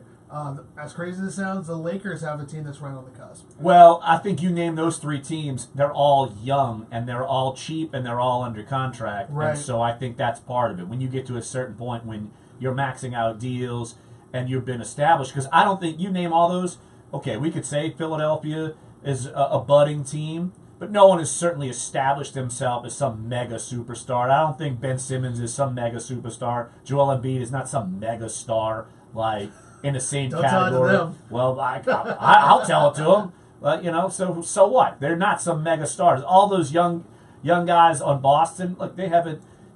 None of them have maxed out. They're not Kyrie Irving yet. They're not even Gordon Hayward yet. I mean, they're not even those guys yet. They've done it for what, 1 year, and I feel like Brad Stevens got the best out of them he could milk. That's an amazing coaching job. Absolutely. I feel like he relates to the younger players because he's got that college mentality, and I think that's why it worked over there. Well, you got to give Danny Ainge credit too. I mean, Yeah. he's fleeced a number of teams. I mean, he fleeced the Cavaliers in that trade for Kyrie Irving. He's fleecing teams are high draft picks still. Brooklyn Nets. I mean, they fleeced everybody and built that organization.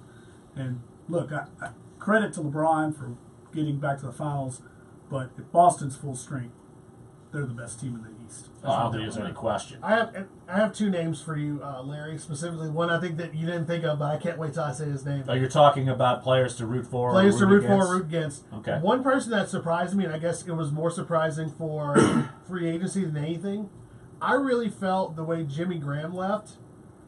Once he left, and some of the things that he said about the organization afterwards. Now, granted, it's one of those raw emotional kind of things, even though it's about business.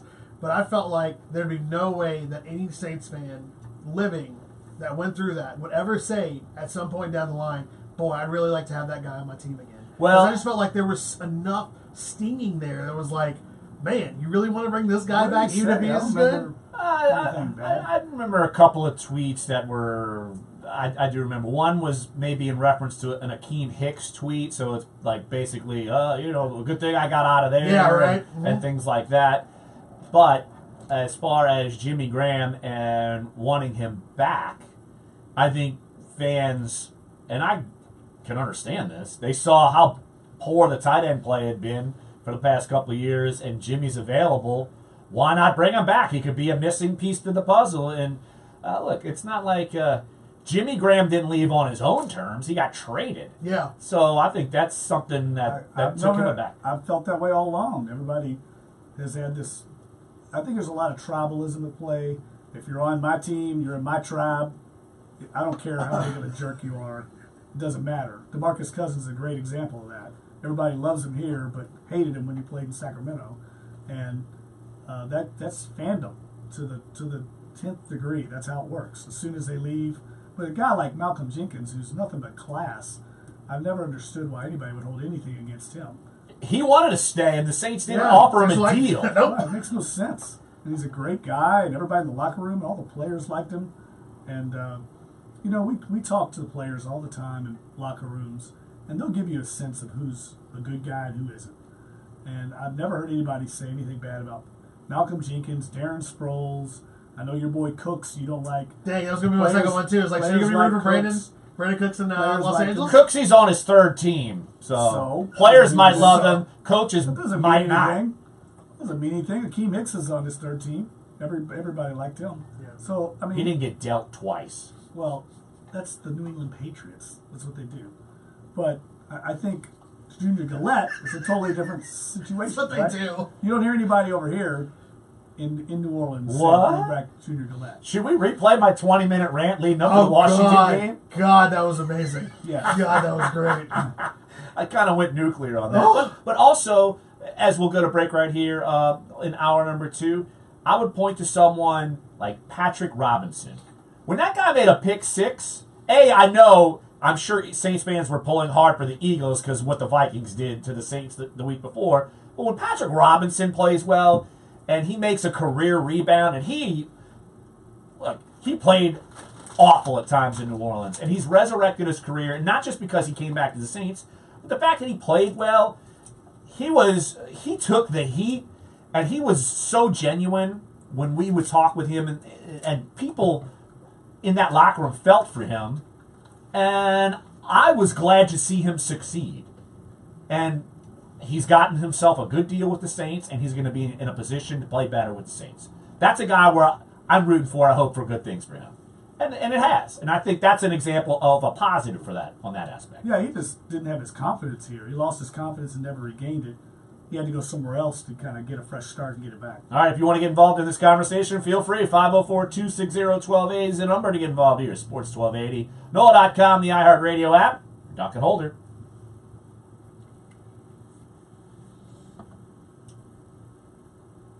There's got to be some other ones, like I'm just not thinking of. Yeah.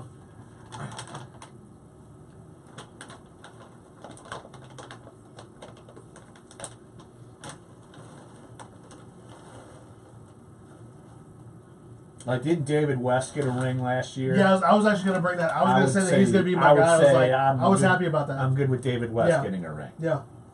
You know?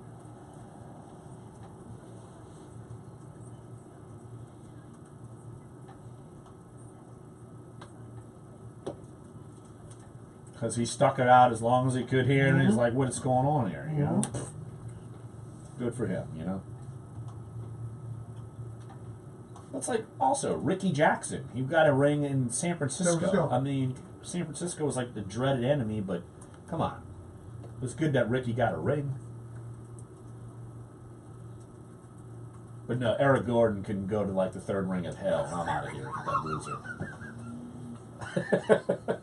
Hater. That guy is such a turd. Jesus. Dude, in the sports hangover days, we wouldn't call him Eric Gordon. We would call him Lemonhead. Because he looks like the lemon head. Yeah. His little head looks like a lemon head logo. It's true. Lemon He head. does a little bit, you're right. Yeah. And then he talks, and it was like, oh. He's a total loser.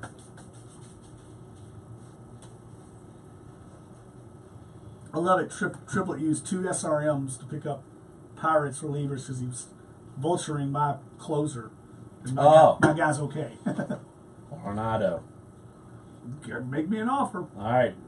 Doolittle will have to be involved in the deal. Make me an offer. I got closers. I know, Doolittle. That would be the one I want. I'm trying to wheel a deal with Lenny, and he's got some sort of silent partner, and I'm like, man, pull the trigger. Silent partner. And I'm trading him players, and dude, you'd look at him on the surface, I'd be losing the deal, but I'd be picking up a closer. And I'm like, come on, man. Come on, man. Because Bumgarner's coming back next week. Pollock will come back in a few weeks. I'm gonna make a run, dude. I might not catch you, but I need to catch about 5 other teams. Gonna make a run, dude. I need to catch about 5 other teams. So we're probably just going to go straight up all the way up to noon. Because, I mean, it's like a 12:08 first pitch. Okay. Oh, I didn't even know we were... Okay. I didn't know Technically, it was we a were going to game. get preempted, but not really, so it don't matter. So just no commercial. Just go all the way through? No, We're just going to do a normal show. Yeah, just a normal show. And then in the last one, just Yeah. At 58, we just won't play the top of the hour news. And So go just straight like into the normal? picks. Yeah, so it's just a regular show. Cool. All right. Just me, wanting Eric Gordon to go to the third circle of hell. yeah. I'd rather see Alpha Aminu succeed than Eric Gordon. I just farted. What? It's pretty bad, just letting y'all know. How about you open the door and wave it out? Open the door. I didn't have time. Do it right now. I didn't have time. What? Just letting y'all know. Thanks. Trying to look out for my fellow guys here. Torture Tuesday. As he plays Rammstein. Man.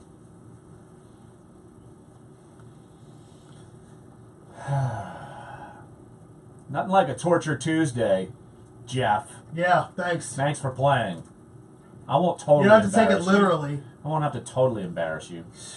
Yet. Considerate. I'm very considerate. Yeah, you consider it all right. Consider it. Yeah, you're really taking us in your thoughts. Oh my gosh. Actually, you Trying know to what? help you guys out. Yeah, help us out. Anyway, 504-260-1280 is the number to get involved. Interesting topic we've got going on. We've heard some both sides of the fence. And this is stemming from basically the has-been Hornets, a la the current day Rockets. Chris Paul, Ryan Anderson, Trevor Ariza, Eric Gordon losing in the Western Conference Finals. Do you cheer for or root against former Saints players, Hornets/Pelicans players? And I was bringing up a couple of names in the commercial break. Both veteran guys, both obviously played for the Saints and the Hornets for a long time. Both went off late in their careers, got rings. For example, David West. I was good to see him get a ring. Yes. Ricky Jackson. I was good to see him get a ring, even though it was with the longtime rivals of the Saints, the 49ers. I'm good with seeing those guys get rings. And I feel like those guys did stick it out, and they moved on to other teams. And honestly, when you go to, in those times, you go to the 49ers, and when you're David West, you go to the Warriors, you're chasing the ring. And I'm good with that. So, for other players, as I've screamed about all morning, Eric Gordon. I'm not good with them because of the way they What did were. Eric Gordon do? He went. It's what he money. didn't do. Well, he was hurt. What do you want him to do? He was hurt. Drew He Holiday was Rodney Dangerfield in Caddyshack hurt. Oh, my arm! Let me sit out and milk it in. That way.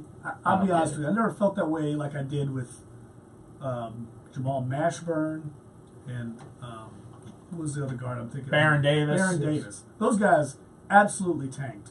They invented back injuries because they didn't like Tim Floyd. They basically undermined him to get him fired. Those are guys. Did they go play elsewhere? I know Baron Davis did. Mashburn play anywhere else? I just know that they definitely did it because they didn't like Tim Floyd. I didn't get the sense that Eric Gordon was doing that. I just think he was having bad luck. Maybe he's not tough. Yeah, you can make that argument. But I don't think he was inventing injuries the way some guys do. I think he just milked them. I don't think he invented them. I think he milked them. Could be. Certainly some guys are tougher than others. But he's been durable in Houston.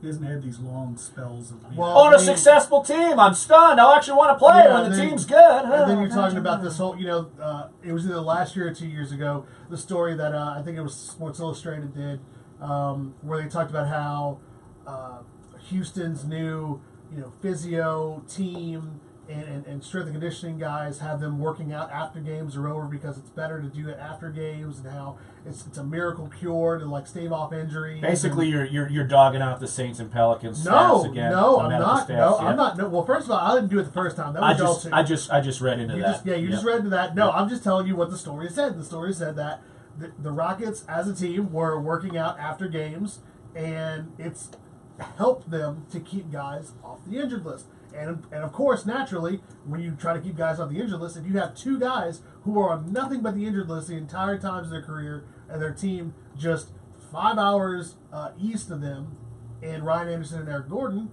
well, what do you expect the story's going to be?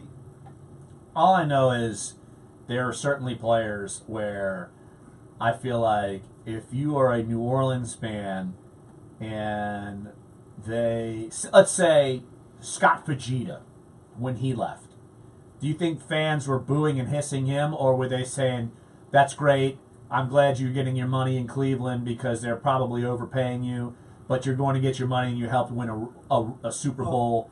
I would think fans would still appreciate someone like Scott Fajita. Look at your boy Reggie Bush. People loved Reggie Bush.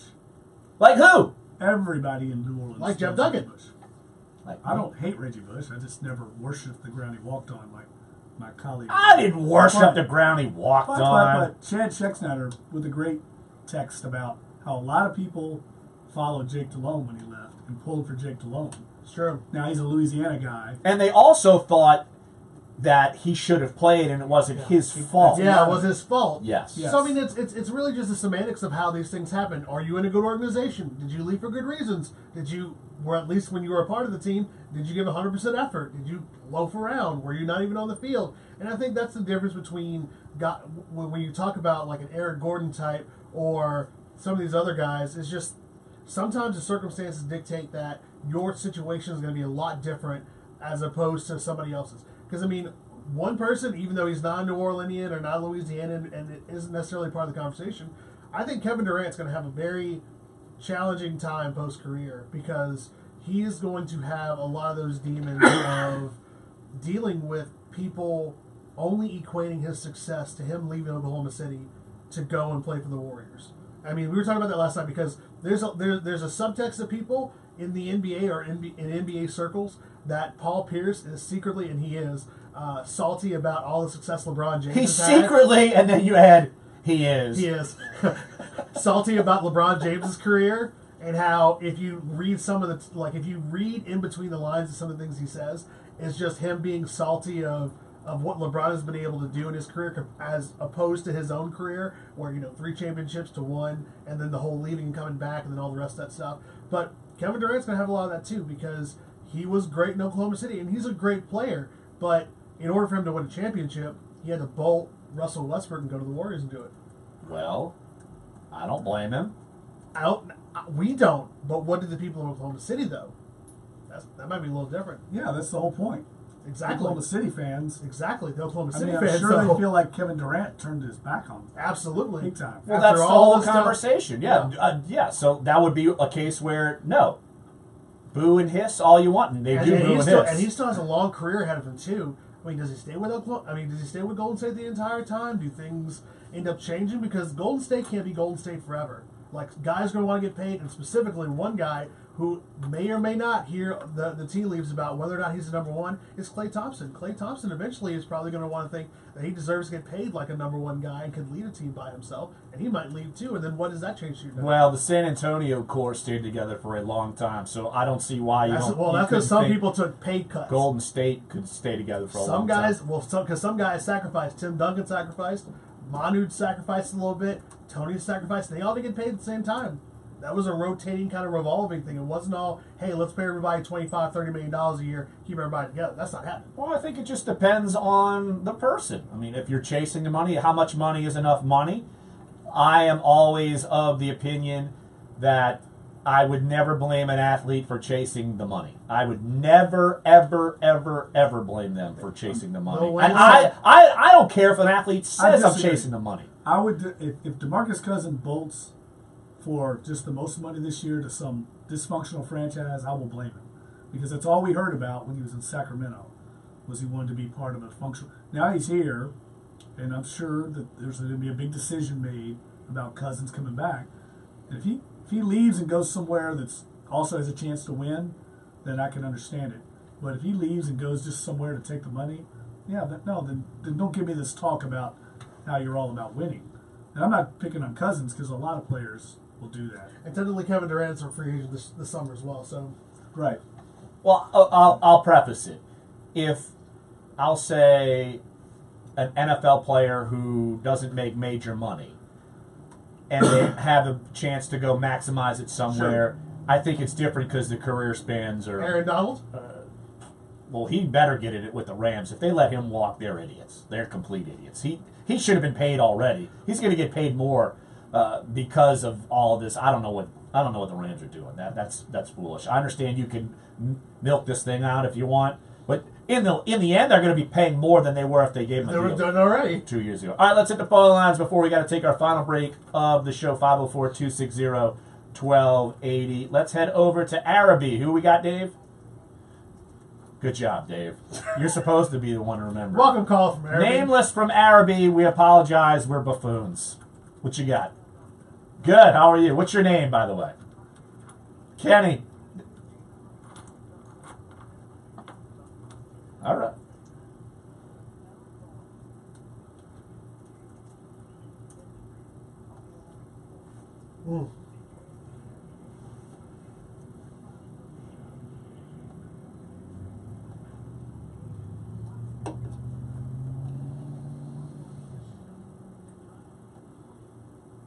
Turtle, I'm with you. I love it. Thanks, Yeah, Turtle. Larry's Appreciate the new phone best call. friend. Larry's so excited because everybody's calling in, like validating his argument. It's been great. I love it. I love when I get to pat myself on the back. I Yeah, love don't when pull callers a validate. rotator cuff. You're right. I ought to use my left arm to Yeah, do that. exactly. I can't use my tennis arm. That would be a disaster. As bad as my serve's been the last few weeks, I need all the help I can get. All right, one more segment coming up. Might as well just stick with this subject. It's been a spicy topic. Jeff thinks athletes should take less and never chase money. They should just do it for charity.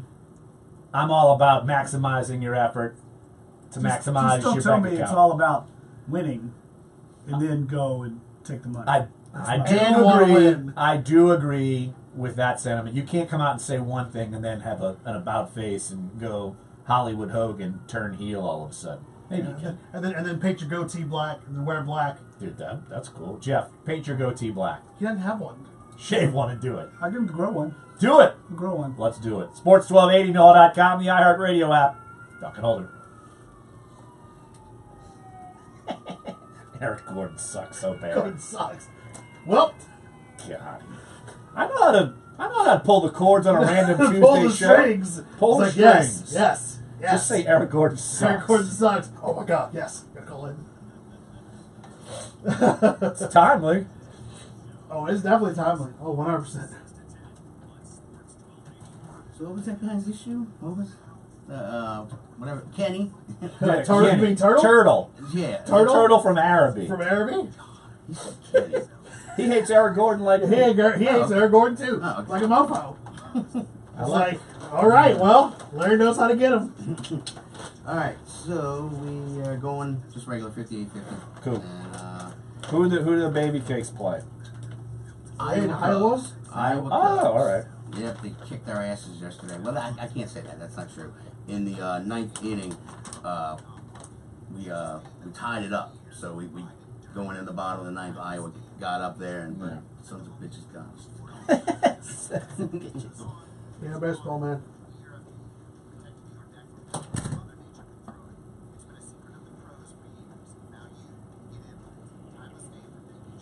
Yeah, I was doing like some research on Merlin, and I have no idea how this came up. I was like searching my name or something to like find a story I wrote a billion years ago. I forgot. I wrote a story about Ryne Sandberg when he was the manager of the Iowa Cubs. I forgot I ever did it. I didn't even know he was the manager. Yeah, because he moved up from there before taking the big job. Yeah, he went out from the Iowa Cubs and got the job with the Phillies instead of I know. becoming the Cubs manager. And Ryne Sandberg was like my idol. My idol. Rhino. I thought it was Christian Garrick was your idol. No doubt. Yeah. Listen to this smooth voice. Fat ride, baby. Whatever he says, I'm persuaded to do. You know what? It's so cute because you're the only one. Made the list. Trey Ian. Made the list. Where are they on the list? They made the list. So Larry, June 9th, Belmont night, Saturday night, Light Rock Express is playing Kingpin. Yes. Okay. I need to know where is that? Is that the Kingpin? Okay. Both no. you two. Okay. Jabronis. I'll have an open tab. Oh, I'll get Joni to go. Joni would love it. She'll love it. I'm bringing my wife. Yeah, bring Yeah. her. We'll dance our asses off. We're having like our anniversary is that Friday, but she's got an event.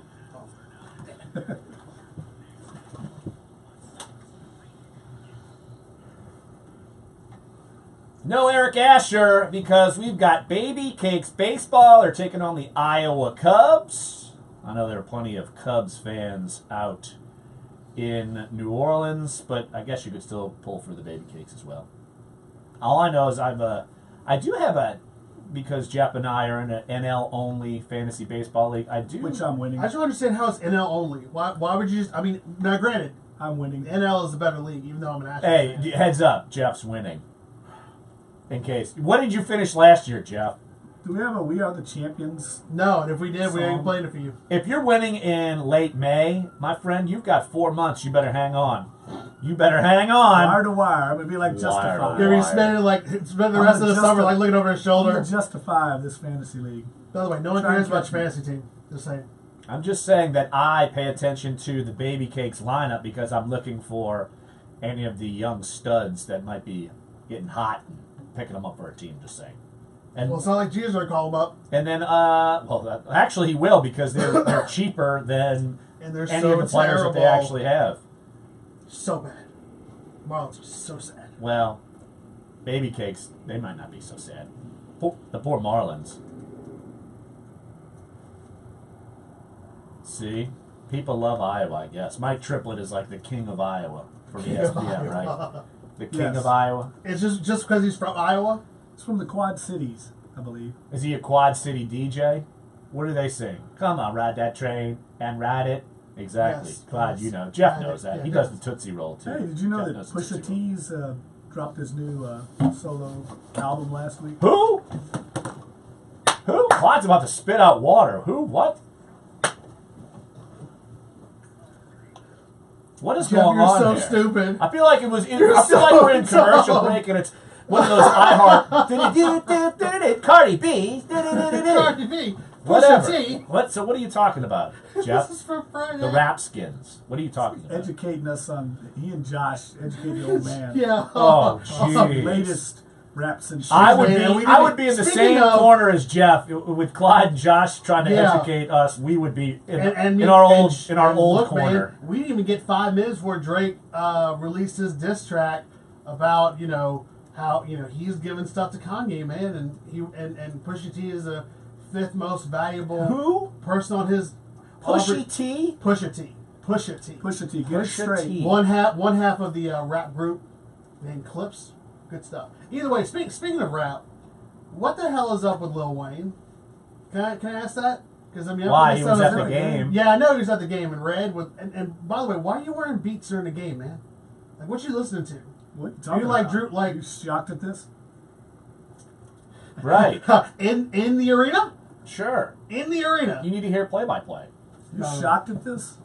Not I mean, we really, asked the but same let's like. question about, you know, I'm just Diddy saying- wearing I'm just saying, sunglasses man. on the court. No, I mean, but it was a totality of Lil Wayne being there, Packers fan Lil Wayne, and being at the Rockets game. I feel like I've seen him at the Rockets game. I feel like I've seen him at Madison Square Garden. I feel like I've seen him in Cleveland. He's a sports fan. I'm not sure if I saw him in New Orleans. He's a big Packers fan. you know So is that? he like Drake? Does he just jump on like the front runners? Yeah. Drake I and guess- Bieber? Yeah. Well, I mean, that's just Toronto because they're Canadian. Well, you talking about Pusha T. Dave, America's find me hat. some Timmy T. Let's bring it back. By the way, Timmy T, if you how can come find you're it not- at the end. It's taken us almost 2 hours to get into the NHL Stanley Cup Finals. Oh yeah, With Vegas. Vegas winning Game 1 in a shoot. 6-4. High-scoring shootout. 6-4. You know why? In their inaugural Because I don't season. care about hockey. Their inaugural season, they're 1-0. That just shows Yeah, you hockey. they're- You can just make a team and win it all. No, well, It just yeah, shows you hockey. it just shows you that hockey. Yeah, that's what we're it gonna do shows that you. hockey. Oh man, we're gonna go out and win the Stanley Cup. It's an incredible Do that story. hockey. It's an incredible Just shows story. you. You know, we can make a team It's gonna in be West as- Wego and they'll That's win it clearly not all. true. That's clearly not true. Clearly not true. The Ilario Center is going to be on Vegas- fire Vegas is next literally- year when they have their NHL team. Look, man, we're messing around, man. Vegas is about to be that city. Vegas is about to be that city that has all the cool teams, and when they get an NBA All the team, cool teams. You I see mean, they're gonna have the Mark race. They're gonna Davis's have, haircut? yeah. Oof. Lloyd Outside of Christmas that- 2.0 Outside of that. over there. They're gonna have a $2 billion stadium. They have a fantastic arena already, the T-Mobile Arena.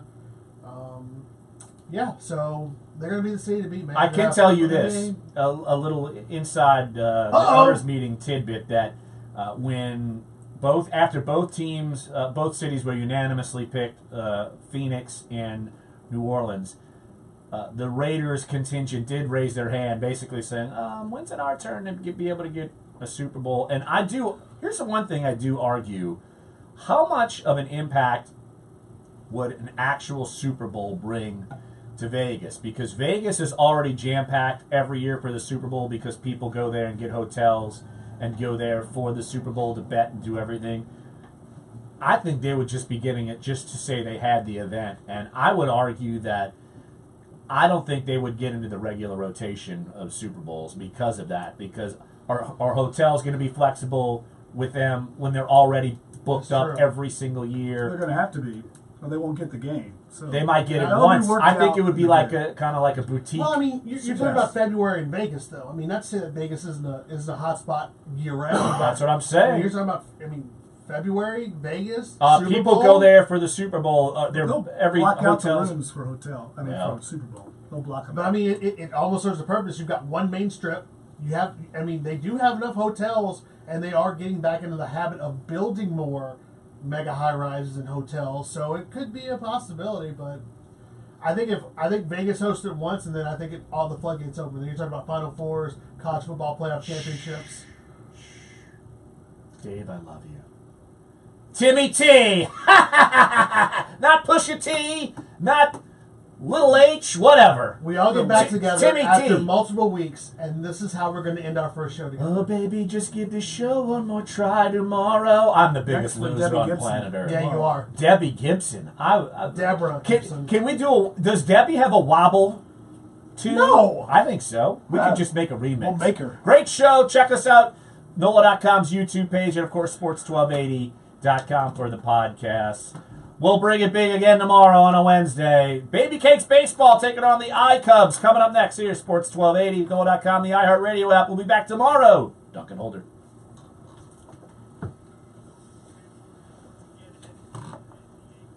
Hold that show up my It's ass. like